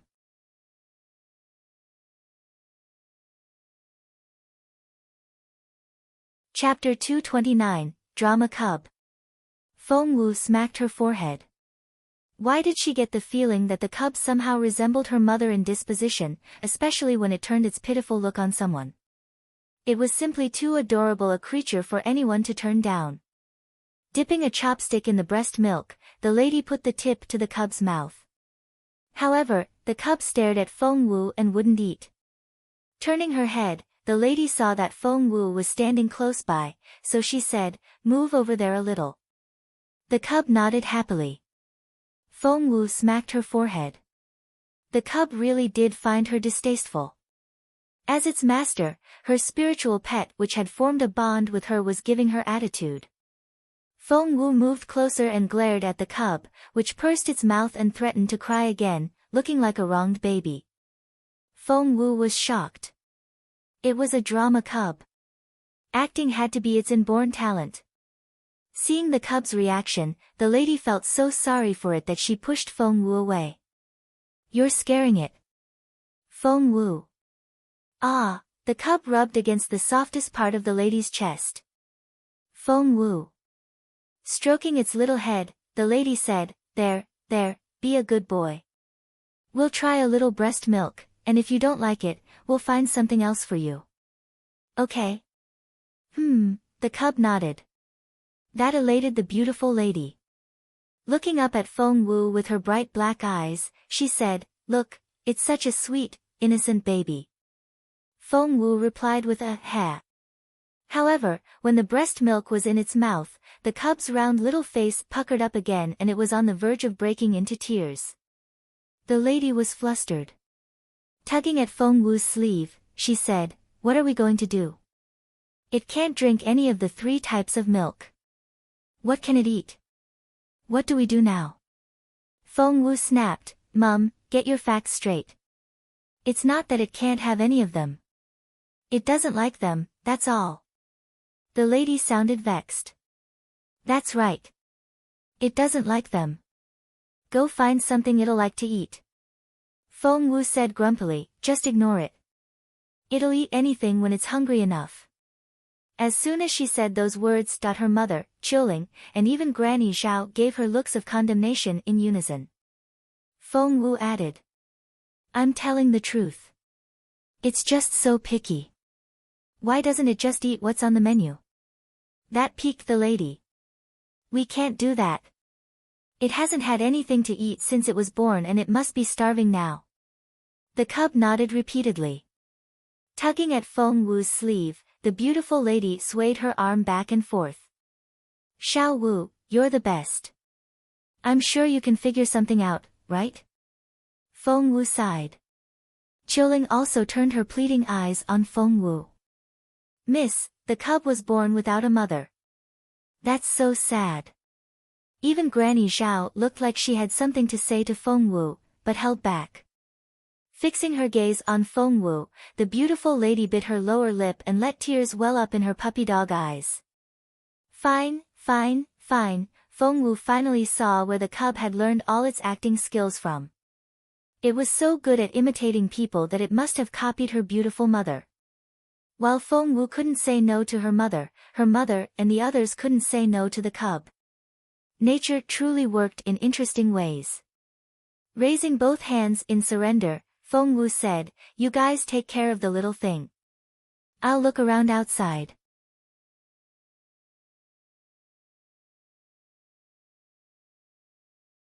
Chapter 230, Young Lord, what are you doing? The eruption in frozen forest had stopped. And the conflagration had been extinguished by the downpour. Had it not been for the rain, the fire would have spread and the entire forest would have been devoured and burnt to the ground. If that had happened, an area of thousands of kilometers around the mountain would have become barren. Countless people would have lost their homes. Jun Linyuan was able to turn things around single-handedly by drawing the water here in the form of rain to put out the fire. What a heroic deed! However, Jun Linyuan, the rainmaker, left the mountain on Xian Yi's back. The noble, composed, and all-powerful Jun Linyuan was now lying in bed, looking inert. His breathing was very shallow and he was so exhausted that he couldn't keep his eyes open. Feng Sun was exasperated. He yelled, Boss Jun. I'll go get a medicine refiner. Wait here. Just wait. Jun Linyuan opened his mouth, trying to say something, but couldn't make any sound. Feng Sun moved closer in a fluster. Boss Jun, what did you say? Feng Wu, Jun Linyuan said weakly. Feng Sun jumped to his feet. Look at the state you're in right now. This isn't the time for personal grudges. Feng Wu is an excellent doctor, I'm sure she can cure you. Jun Linyuan was going to say something else, but Feng Sun cut him off. Fine, fine. I won't get Feng Wu. I'll go find another medicine refiner. If they can treat you, we won't need Feng Wu.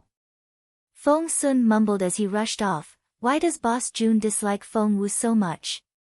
She's actually pretty nice. Why, forget it.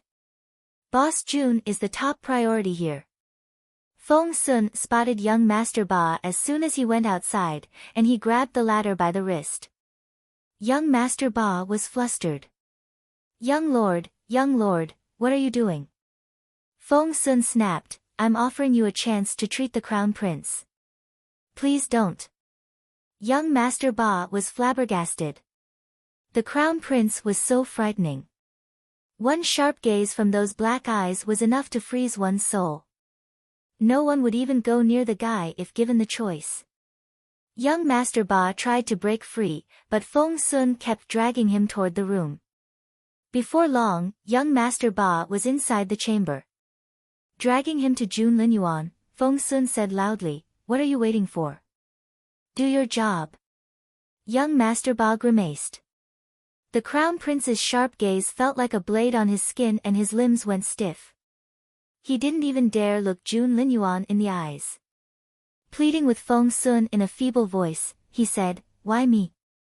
I'm not good enough. I can't. You need Miss Feng. She's the real star here. Young Lord, how about I fetch her for you? He tried to slink away after that. Feng Sun threw a dirty look at him. I would have gone to Feng Wu if I could. Just cut the crap and get the job done. Young Master Ba said with a long face, did Miss Feng refuse to take the job? Of course not. Feng Wu wants to get close to Boss Jun more than anything else, but Boss Jun doesn't like her touch. As goofy as Feng Sun was, he wouldn't have Jun Linyuan wronged in any way, and he protested loudly right away. Young Master Ba's eyes lit up. So, Miss Feng likes. Absolutely.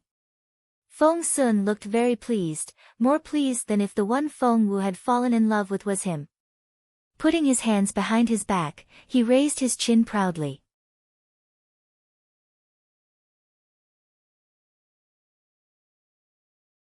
Chapter 231, Jun Linyuan.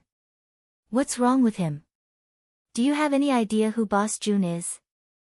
No woman in this world can resist him. Cough, Jun Linyuan broke into a fit of coughing and blue veins popped on his forehead. See how badly Boss Jun is coughing here. Do something. Feng Sun was on edge. Young Master Ba was genuinely afraid of Jun Linyuan. The fear of someone superior wasn't something one could get over through sheer will. His eyes met Jun Linyuan's dot and his fingers, which were feeling Jun Linyuan's pulse, jolted. Feng Sun blanched at that reaction. If a medicine refiner couldn't keep his composure while feeling for a pulse, he was as good as nothing. Scratching his head anxiously, Feng Sun wondered if he should fetch Feng Wu now. However, it seemed that Boss Jun disliked Feng Wu a lot. Would seeing the girl aggravate his condition? This was such a tough call. Feng Wu had no idea about all the things that Feng Sun was making up himself. She was wandering around Wanping town at the moment and was about to go back to her tent. Xiao Wu, you're back. Have you found anything? Her mother asked anxiously as soon as Feng Wu entered. Feng Wu smacked her forehead. The concern her mother felt for the cub was more than what she felt for Feng Wu and Feng Xiaoqi put together. Seeing the feeble cub in her mother's arms, Feng Wu frowned a little. It's still not eating. It had been an hour since she left. Her mother said anxiously, no, it isn't. It lay down on its stomach in my lap after you left and slept. It's been smacking its lips and rubbing its belly every now and then. It must be starving. But it won't eat anything we give it. Look, it's so weak that its eyes are unfocused. Seeing all the porridge on the table that hadn't been touched, and looking at the cub whose eyes had gone blank with hunger, Feng Wu sighed in resignation. The little thing could be so clever at times, but was equally stubborn as well. Wait, she had seen its brother riding Feng Sun's shoulder just now, and that one had looked rather energetic. Had Feng Sun found the right thing to feed the cub? She picked up her cub right away and told her beautiful mother, "I'm going to ask Feng Sun what he's been feeding his cub. I'll get this one something to eat while I'm at it." Her mother prompted her, "Go now, quickly." With the little thing in her arms, Feng Wu asked passers-by for Feng Sun's whereabouts. "Miss Feng, are you looking for the young master?" said Granny Chu. "He's in the courtyard of that undamaged building, and he's looking after the crown prince." Jun Linyuan. What's wrong with him? Feng Wu looked at frozen forest in the distance involuntarily. Last time she checked, flames were searing the sky and smoke was billowing in the air. The fire had been spreading down the mountain, ready to burn the entire world to a crisp. It was only now that Feng Wu realized that the fire was completely gone. The top of the mountain was inky black. It wouldn't take long for life to come back to frozen forest again. Had Jun Linyuan really drawn all those storm clouds here? Could one man control the power of nature to that extent? Exactly how formidable was Jun Linyuan? Feng Wu was lost in thought when Miss Feng. Miss Feng. Her reverie was interrupted by Granny Chu. "Look, the young master has come out. He's right there by the door."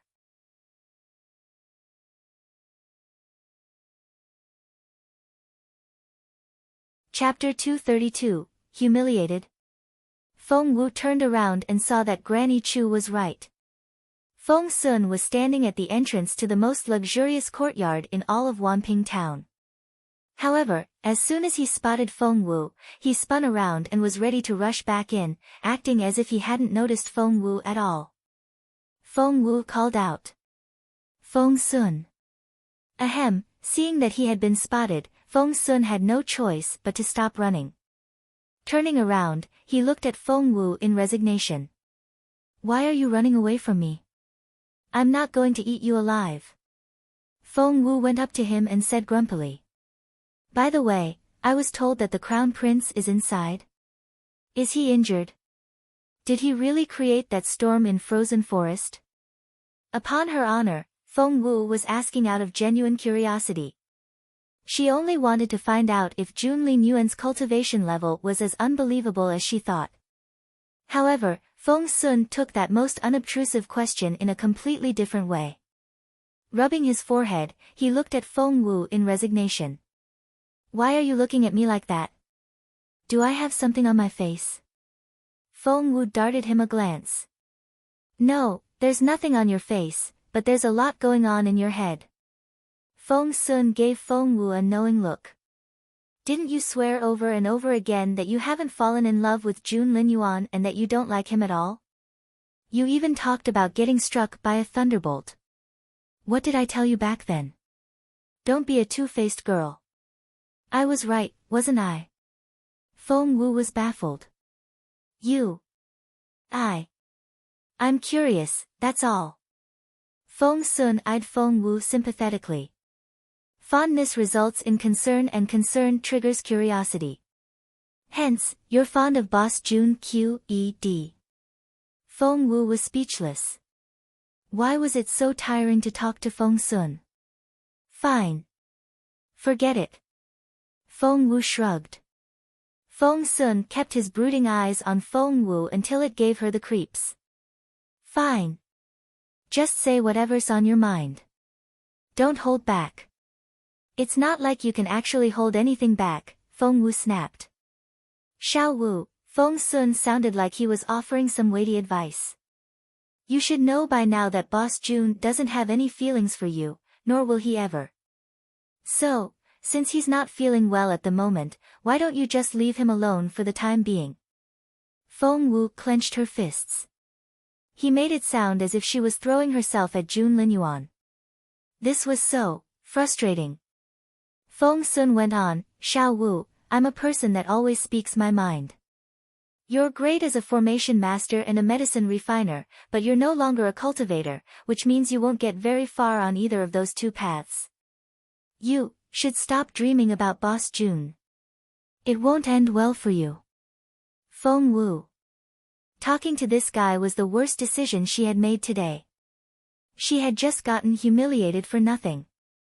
Honestly, about June Linyuan. Before Feng Wu could finish her sentence, loud clunks rang out inside, accompanied by young Master Ba's shriek. Feng Sun's stomach lurched. Shit! I'll go have a look. Xiao Wu, don't go in. Boss June might get worse if he sees you.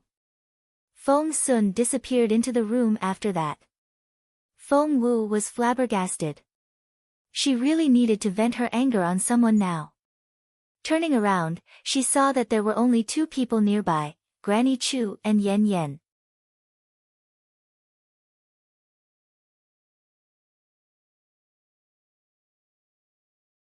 Chapter 233, 3 Slaps. Utterly embarrassed, Granny Chu curtsied to Feng Wu, then went back inside. Feng Wu was rendered speechless. Damn it. Word would soon go around about Feng Sun giving her a speech about keeping her distance from June Linyuan. This was so frustrating. Oh my, seeing Feng Wu, Yan Yan smirked. Oh my, I was just wondering who was the shameless girl throwing herself at His Royal Highness. So, it's you. Feng Wu took a deep breath. Yan Yan held a lot of grudges against her, and no matter what she said, the girl would only respond with more humiliating words. So, why bother? Feng Wu darted a glance at Yan Yan in disdain, snorted, and turned to leave with the cub. Yan Yan, however, wouldn't let Feng Wu leave. Smirking at Feng Wu with an aggressive look on her face, Yan Yan said, My mum was going on about how much promise you have. So, you're not going to get anywhere with being a formation master and medicine refiner without any cultivation. Ahahaha. That's like the funniest thing I've heard today. Feng Wu smiled and looked at Yan Yan calmly. I've been wondering, you're just a country girl from some border town. Why are you so familiar with my cousin? I see that you're doing it on purpose because you're trying to get close to His Royal Highness. Feng Wu, do you even know what shame is? Are you done? Feng Wu asked. Of course not. Yan Yan glared at Feng Wu. Feng Wu. I'm warning you. Stay away from my cousin and His Royal Highness. Otherwise. Otherwise what? Feng Wu was still smiling as she asked nicely. Otherwise, I'll beat you up every time I see you. Yan Yan threatened. Are you done now? Feng Wu asked again, her voice calm and her expression earnest. Yan Yan smirked. Yes. Get lost. Before Yan Yan could say another word, all of a sudden a shadow came down quickly at her face. Smack. She was slapped hard on the cheek. Yan Yan was baffled. Staring at Feng Wu in disbelief, she didn't know how to react. Feng Wu smirked. That's for your ignorance. She wasn't without cultivation and her career in medicine refinement and formation would go as far as she wanted. This girl deserved that slap. Before Yan Yan could react, Feng Wu slapped her again. That's for your conceit and all the rubbish you said. Since when did she, Feng Wu, like June Linyuan? That was simply a false accusation. With Yan Yan's short temper, she was never going to stand still and let Feng Wu slap her. She tried to move and fight back. However, to Yan Yan's surprise, she realized that she couldn't move. It was as if she had been nailed to the ground. She couldn't even lift a finger, let alone move her arms. How could this be? Yan Yan looked panic-stricken. Wasn't Feng Wu a cripple that couldn't cultivate anymore? Wasn't Feng Wu a good-for-nothing?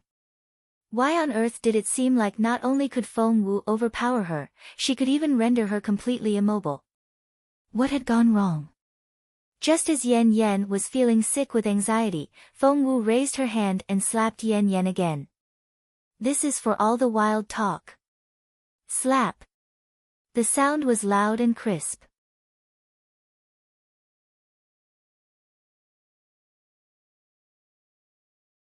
Chapter 234, Are you even my cousin? Feng Wu had exerted the most strength in that last slap. So much so that Yan Yan was sent flying back in the air. Bang! Poor Yan Yan. She fell to the ground on her back. Grimacing in pain, she lay there for a long while before standing back up. Yan Yan glared at Feng Wu, her eyes spitting fire. She was furious. Just then, someone was thrown out of the room. Feng Wu turned to look and saw that it was young Master Ba. Anyone that had just been tossed out of a room would be exasperated, but young Master Ba actually looked relieved. Scrambling to his feet, he ran away without hesitation. Inside, Feng Sun said to Jun Linyuan with a long face, "Boss Jun, you're so badly injured and you've exhausted all your spiritual essence. The consequences will be unthinkable if you don't get proper treatment. Young Master Ba is no good. How about we get Feng Wu here? I promise that she'll only touch you when necessary." "Okay." Jun Linyuan gave Feng Sun a very strange and ineffable look. Worried, Feng Sun walked around in circles. "Boss Jun, I know you hate it when women throw themselves at you and you hate their touch even more. We all know that you don't like Feng Wu.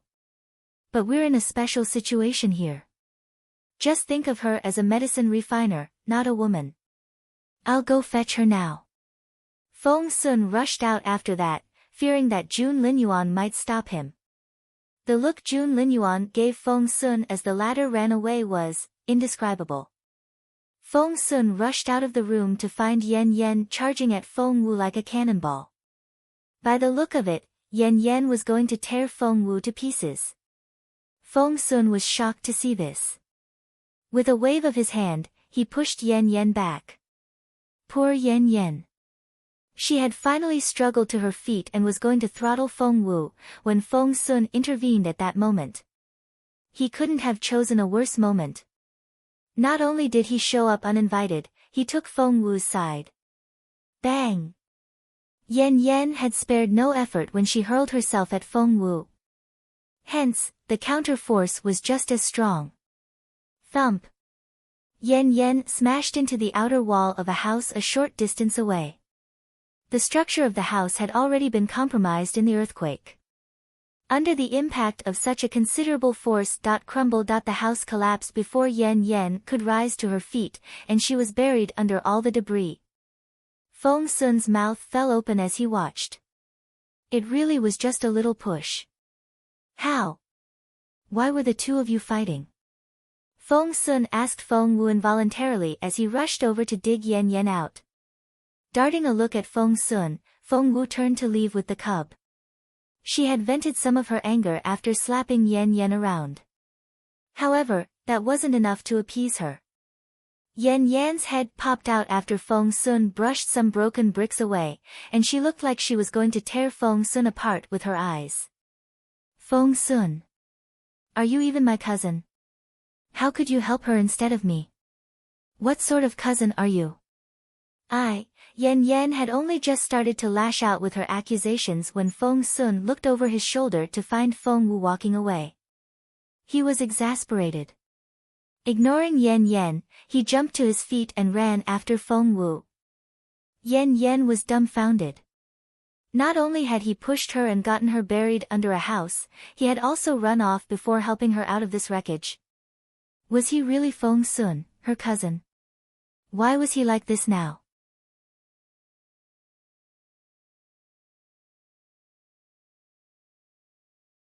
Chapter 235, Happy. Satisfied? Yan Yan had never felt this aggrieved in her life and she burst into tears right away. However, Feng Sun had no time to care about her feelings.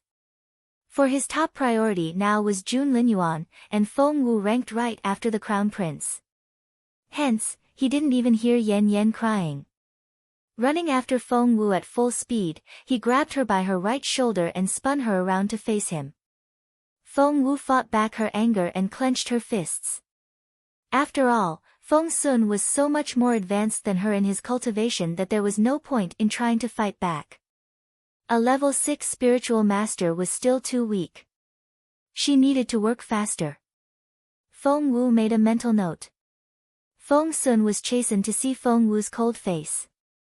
He asked timidly, "Are you still mad at me?" Feng Wu rolled her eyes. She couldn't even be bothered to get angry anymore. When would this guy ever stop? What? Feng Wu threw a dirty look at Feng Sun. Let go of me if there's nothing else. My cub needs feeding. Feng Sun paid no attention to the starving cub. Looking at Feng Wu, he suddenly grinned and said in a mysterious voice, "Little Feng Wu, I can make your dream come true." Are you happy to hear that? My dream? Do you even know what my dream is? Feng Wu stared at Feng Sun. She wished more than anything to become a spiritual grandmaster now and make Zhuo Qingyuan kneel before her. How was Feng Sun going to help her with that? Feng Sun snapped his fingers. I can get you to Boss Jun's side now. Happy? Satisfied?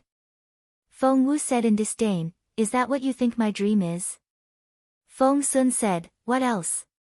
Aren't you always trying to get close to Boss Jun? You couldn't bear to part with him up on the mountain. This is a great opportunity. Feng Wu smirked, then promptly turned to leave. Hey, why are you walking away? Feng Sun grabbed Feng Wu by the wrist. Weren't you looking forward to this? Seriously, don't act like a prude. Feng Wu snorted. I'm too busy for that. Feng Sun rubbed his nose. It seemed that what he had said just then had hurt the girl's pride. Sigh, but he was only telling the truth. It was for her own good. Why, isn't this your cub? Why does it look so dispirited? Wait, is it going to die? Feng Sun cried out in surprise. Feng Wu finally stopped, for she remembered why she was here, to find something to feed the cub. Looking down, she saw the cub lying in her arms with its head down. I think it's starving. Don't tell me you haven't fed it anything this whole time. Feng Sun stared at Feng Wu in disbelief. What should I feed it? Feng Wu asked involuntarily. Well, you don't have the thing even if I told you what it is. There, I'll take the cub and feed it, while you get on with treating Boss Jun deal. After that, Feng Sun snatched the cub away and left in a hurry. Hey! Feng Wu tried to stop Feng Sun, but the guy was too quick for her to do anything. Feng Wu was speechless. Did she really have to treat Jun Linyuan now? Feng Wu scratched her head in exasperation.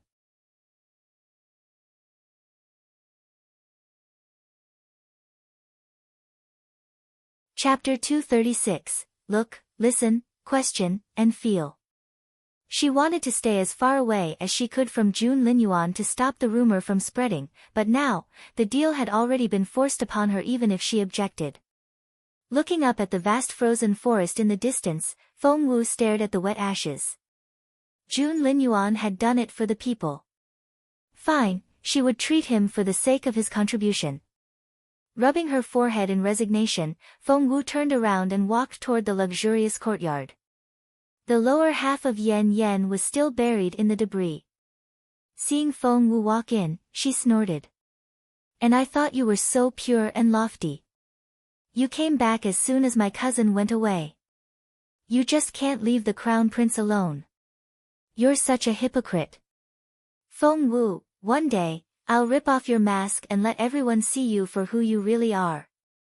Feng Wu walked in. Jun Linyuan was lying flat on the richly decorated bed in the main bedroom. His face was pale and haggard and he looked extremely weak. He was exhibiting the typical symptoms of spiritual essence exhaustion.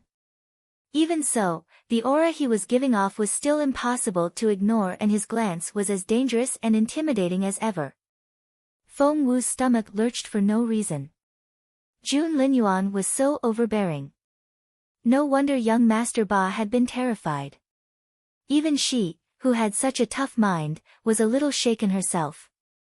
However, since Feng Sun had forced her to make the deal, Feng Wu had no choice but to inch toward Jun Linyuan. This was the first time that Feng Wu was looking down at Jun Linyuan from this angle.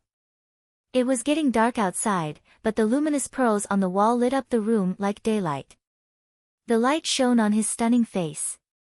His long inky black hair hung loose around his shoulders and he had narrowed his pretty eyes, which made his gaze even more brooding and piercing. Enjoying the view? Jun Linyuan turned his sharp gaze on Feng Wu. Feng Wu's heart lurched and she came back to herself instantly. Had she just been enthralled by Jun Linyuan's beauty? How? Feng Wu pressed a hand to her chest involuntarily. After looking at her mother's stunning face all these years, Feng Wu's beauty tolerance had increased significantly, but when she saw Jun Linyuan, she was still struck dumb by his beauty, which was proof enough of how stunning his face was. Ahem, Feng Wu cleared her throat. Pardon? Why are you here? Jun Linyuan replied with a question. To treat your injuries, said Feng Wu matter-of-factly. And what are you doing now? Leaning back on a cushion, Jun Linyuan kept his unblinking gaze on Feng Wu, his deep-set eyes dark and shiny, as if they held some unrevealed secret. Feng Wu rubbed her pretty nose. She had been struck dumb by Jun Linyuan's beautiful face as soon as she walked in and her mind had wandered off after that. That was so. Clearing her throat, she sat down on a gilded stool next to the bed. She then said to Jun Linyuan with a straight face, Your Royal Highness, may I have your right hand, please? The 4 diagnostic methods are look, listen, question, and feel. So, you were doing the look part when you stared at me just then?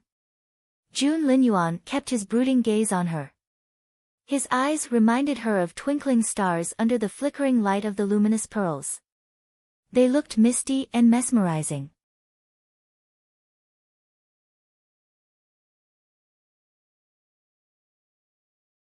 Chapter 237, As You Wish. Ahem, of course, Feng Wu wouldn't tell him that she had simply been lost in his beauty. Look referred to observing the patient's complexion. Hence, Feng Wu played along and nodded. Your Royal Highness, you look pale. I would advise you to stay in bed for the next 3 days. Otherwise, you may suffer from after effects. Jun Linyuan didn't reply, but only smiled a little. What about listen? Listen meant listening to the patient's voice. Feng Wu said, Your voice is hoarse and breathy. I would advise you to speak as little as possible. So, Feng Sun was right. She did care about him, thought Jun Linyuan. Keeping his intense gaze on Feng Wu, Jun Linyuan offered her his right hand. As you wish. Feng Wu darted a glance at Jun Linyuan in confusion. As she wished? What was that supposed to mean? How was feeling his pulse her wish? Since she had no idea what he meant, Feng Wu focused all her attention on the job at hand. Jun Linyuan was indeed incredible.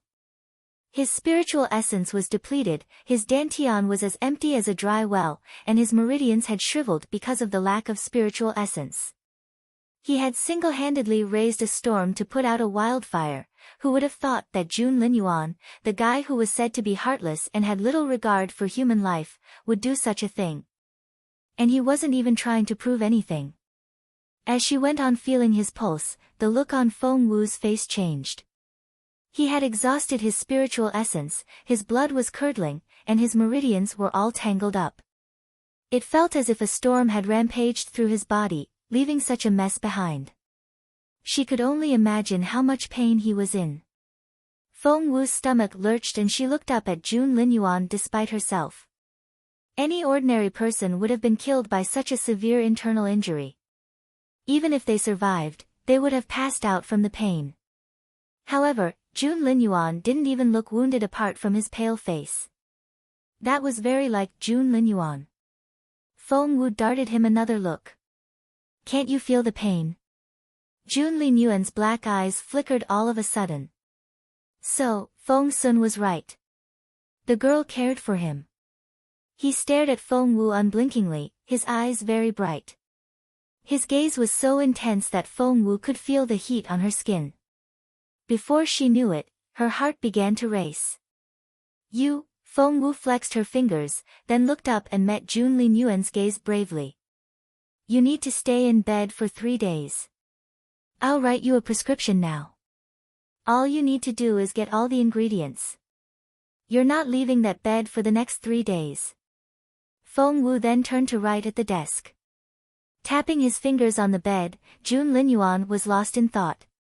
When he turned to look again, he saw Feng Wu's profile. She was sitting at the desk with her head lowered. He could see her smooth forehead and the peach fuzz on her temples, which looked adorable. Her lowered gaze reminded him of an ethereal pond that didn't belong to this world. The straight bridge and delicate tip of her nose was fairer than snow and more translucent than jade. The arch of her neck was more beautiful than all the views in the world put together. Linyuan had never been someone who was obsessed with beauty, for no one could match his own. However, looking at this girl with her bright eyes, smooth cheeks, and glowing complexion, Linyuan felt something crack in his heart. Thump, thump, thump. It was as if a 10,000-year-old glacier had begun to crack.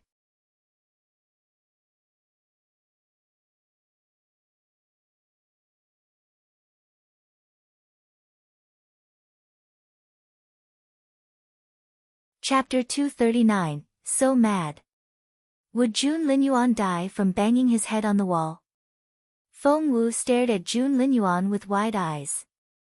He was leaning against the wall with a straight back. His face was drained of all color, his eyes were tightly shut, and his face was emotionless. He wasn't dead, was he? Feng Wu was a little frightened. As a medicine refiner, Feng Wu knew Linyuan's internal injury better than anyone else. If his vitality could be represented by the HP bar like in games, right now, Linyuan's HP was down to the very last bit. He could be killed by a pat on the shoulder. Chastened, Feng Wu almost slapped herself. Her entire clan would be annihilated if Linyuan died here. Her beautiful mother and her sweet brother would both be. Taking a deep breath, Feng Wu calmed herself down. Then, she moved closer and put her right index finger under Linyuan's nose. He wasn't breathing. Feng Wu blanched. This couldn't be happening. Linyuan was dead. There was no time to think. She leant toward Linyuan and gave him CPR.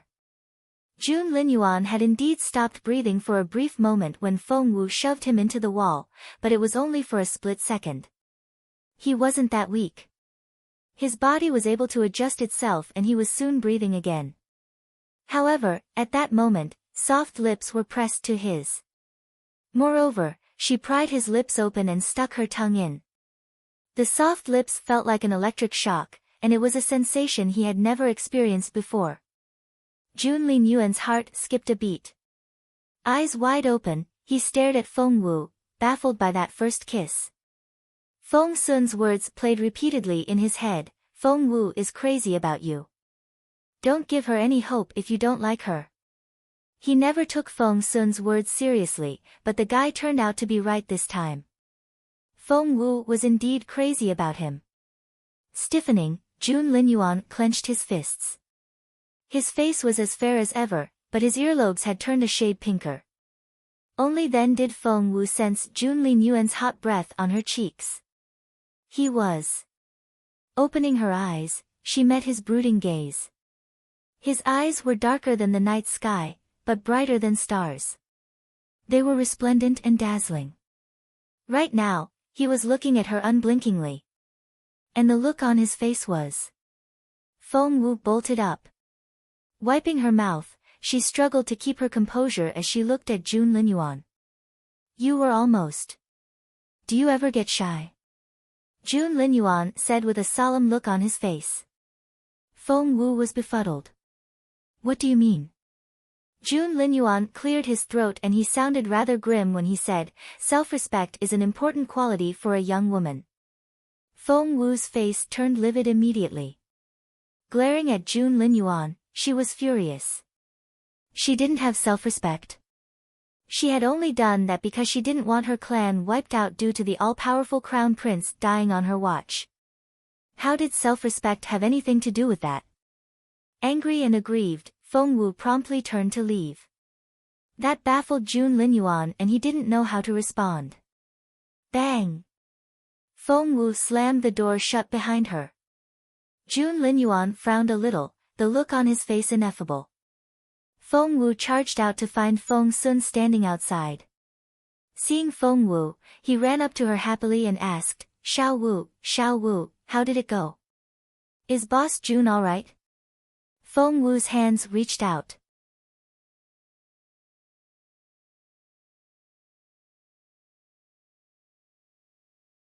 Chapter 240, Are you thinking about Feng Wu? Snatching the cub back, Feng Wu snorted. Does it look like there's something wrong with your boss Jun? He's doing a great job pissing me off. She then turned to leave. Feng Sun's eyes widened as he watched Feng Wu leave. Why was she so angry? Entering the room, Feng Sun saw his boss Jun sitting on the bed, and his mind seemed to be somewhere else. Him. Mind wandering off. Was boss Jun even capable of that? How strange. Feng Sun went up to the bed, sat down on the stool which Feng Wu had used just then, and stared at Jun Linyuan unblinkingly with his chin in his hand. When Jun Linyuan came back to himself, he saw Feng Sun in front of him, and he narrowed his eyes. When had Feng Sun come in? How come he hadn't heard it at all? Looking Jun Linyuan up and down, Feng Sun examined him closely. Jun Linyuan darted a casual glance at him. What are you looking at? Had Feng Sun somehow figured out what had happened? Jun Linyuan touched his lips involuntarily. He thought he could still feel the heat of her lips. Feng Sun's eyes twinkled. I see that Feng Wu is indeed as good a doctor as they say she is. You already look much better after that brief treatment. Cough. Hearing Feng Sun's words, Jun Linyuan choked on his spit, and the look on that beautiful face was ineffable. Feng Sun grew anxious right away. Boss Jun, are you alright? Did she do anything wrong? How exactly did she treat you anyway? I'll go ask her. Stop. Jun Linyuan cleared his throat. Feng Sun turned around. Boss Jun, do you really not need me to get Feng Wu? Jun Linyuan said indifferently, no. Alright. Feng Sun came back, sat down, and began to look him up and down again. Jun Linyuan threw a dirty look at him. What's your problem? Feng Sun rubbed his chin. Your mind wandered off just then, didn't it? What were you thinking? Jun Linyuan's face darkened a little. Feng Sun was right. He had indeed been lost in his thoughts, and all that was in his mind was Feng Wu's gentle countenance when she lowered her head. The feeling was very new to Jun Linyuan, and he resisted it instinctively. As a cultivator, whose ultimate goal was to reach the pinnacle of martial arts, Jun Linyuan didn't like distracting thoughts that could mess up his attention. Feng Wu was one of those distracting thoughts. You're not thinking about Feng Wu, are you? Feng Sun was intrigued. He looked at Jun Linyuan with shining eyes. Hey, Boss Jun, do you have a thing for Feng Wu? No. Jun Linyuan, who seldom let any emotion show, replied with a dark face. His face was livid as he glared at Feng Sun. Rubbing his nose, Feng Sun was disappointed. Sigh, he had expected Boss Jun to be interested in Feng Wu. But the guy wasn't. Why was it so hard for him to like such a smart and pretty girl? However, when he recalled Feng Wu's lack of cultivation, Feng Sun shook his head. You have a point.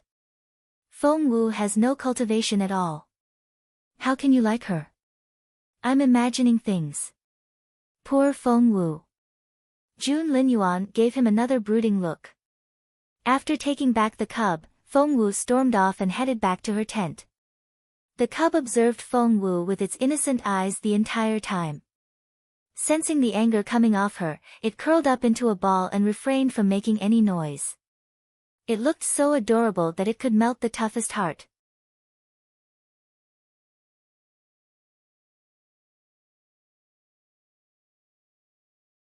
Chapter 241, Breakthrough Again. Looking down, Feng Wu saw the cub's big glistening eyes and a milk bottle around its neck. Holding the bottle with both front paws, it sucked on it while stealing glances at Feng Wu every now and then. Feng Wu was speechless. What on earth is in there? Feng Wu tried to take the bottle. Fearing that its master was going to confiscate its food, the cub sucked hard and finished the last bit in one go, then burped in satisfaction. Feng Wu was speechless. Giving the cub a gentle flick on the forehead with her finger, she said, "You silly thing. How am I going to make the food for you if I don't know what it is? Go get it from Feng Sun yourself, then." The cub immediately handed the bottle to Feng Wu. However, there was nothing left. Feng Wu wanted to cry, but no tears would come. Just then, something clicked in Feng Wu's head and an unusual sensation filled her dantian. Seriously? Feng Wu was very familiar with that sensation, for she had gone through 6 breakthroughs already. There was no time to think. She picked up her pace and hurried back home. After stuffing the cub into her mother's hands, she went to her own room. Before she went in, Feng Wu told Qiuling, "No one is to enter my room before I come out. Keep that in mind." Feng Wu looked very serious. Realizing the seriousness of the situation, Qiuling nodded. "No problem. I'll stay right outside. Call me if you need anything." Feng Wu nodded, then closed the door behind her. Inside.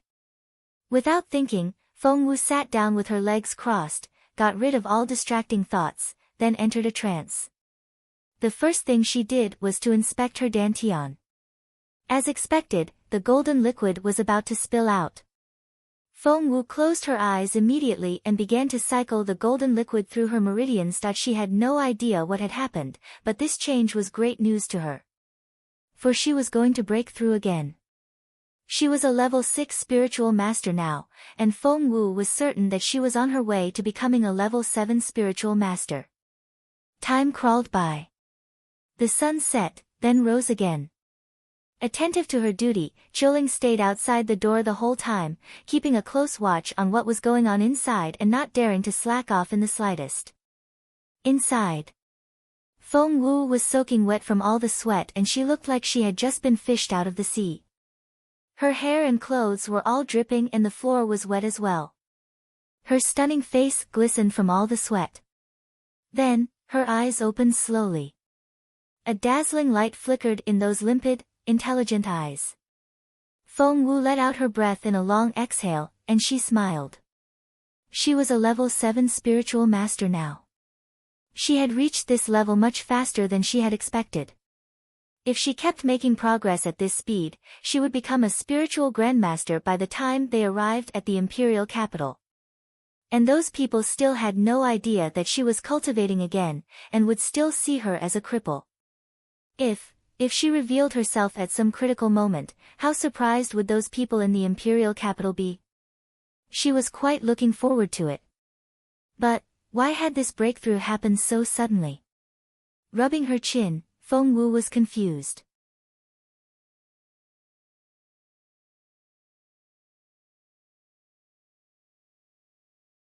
Chapter 242, What did you eat? She had only just reached level 6 and hadn't accumulated any spiritual essence yet. This was so unexpected. What happened?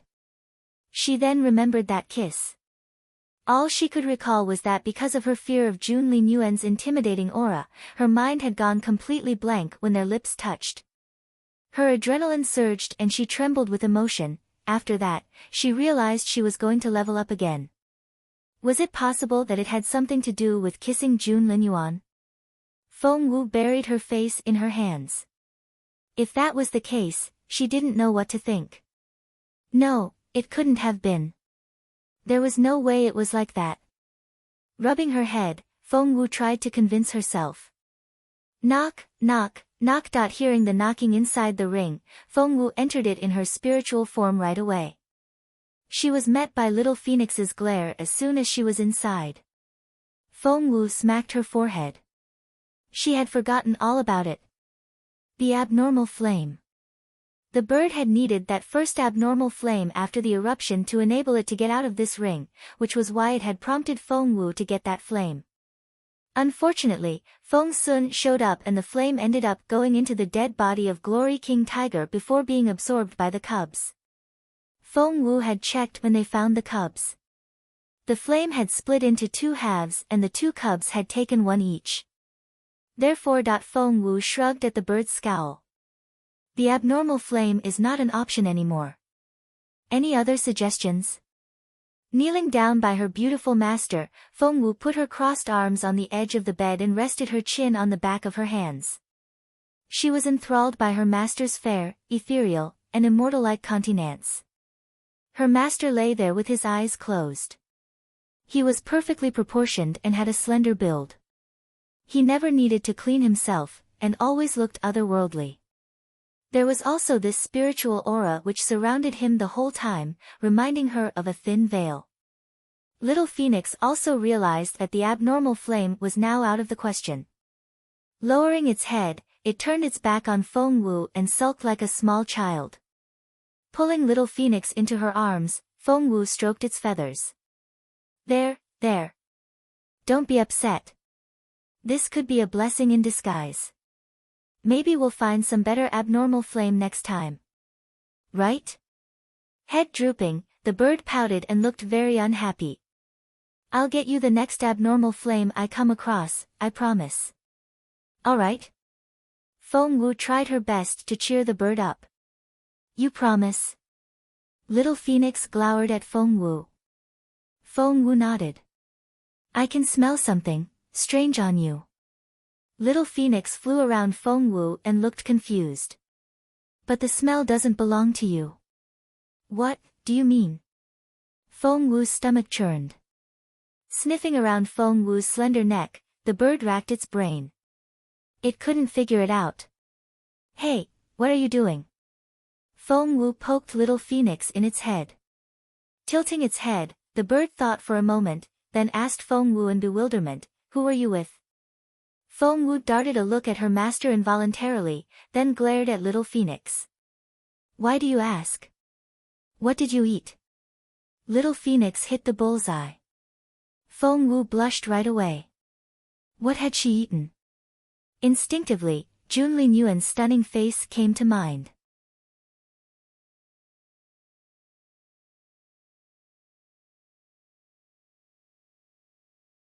Chapter 243, Again. I didn't eat anything. For the first time in her life, Feng Wu stammered. Little Phoenix threw a dirty look at Feng Wu. What on earth did you eat? Why are you being so sneaky about it? Feng Wu glared at Little Phoenix.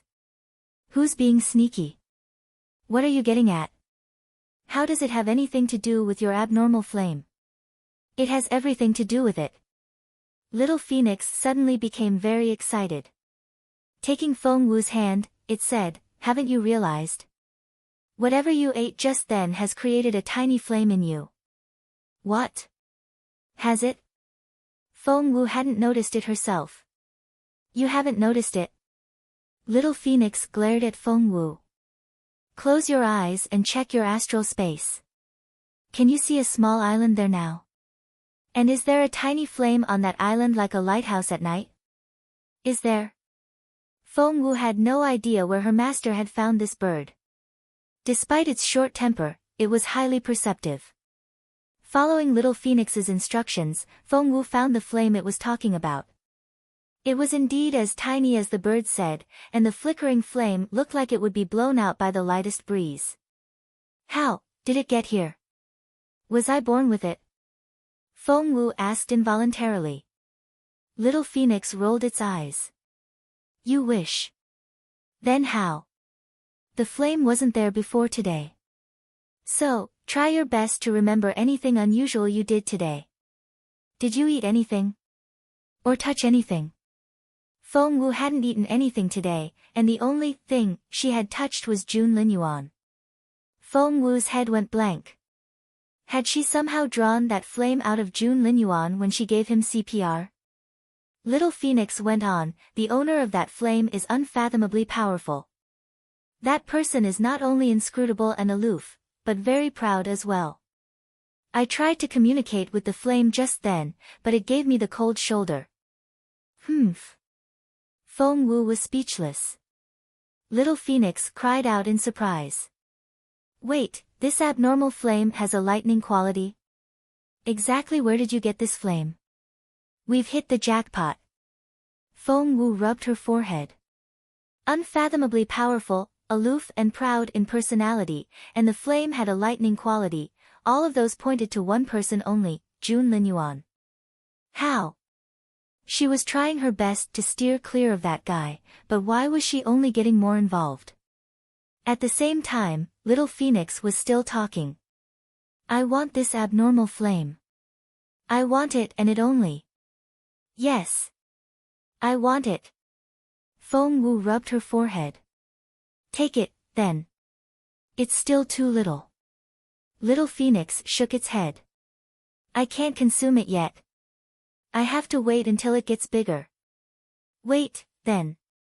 Feng Wu found the bird impossible to raise. It asked for too much. That's why you need to help it grow. Little Phoenix looked at Feng Wu in excitement. Feng Wu asked, what do you mean? Eat more of it, just like what you did before. Little Phoenix was exhilarated. It won't grow on its own. This is only a quarter of the flame. So, you know what to do. I don't. I really don't, Feng Wu was baffled. What do you mean by eat more of it? And a quarter of what? Tell me everything.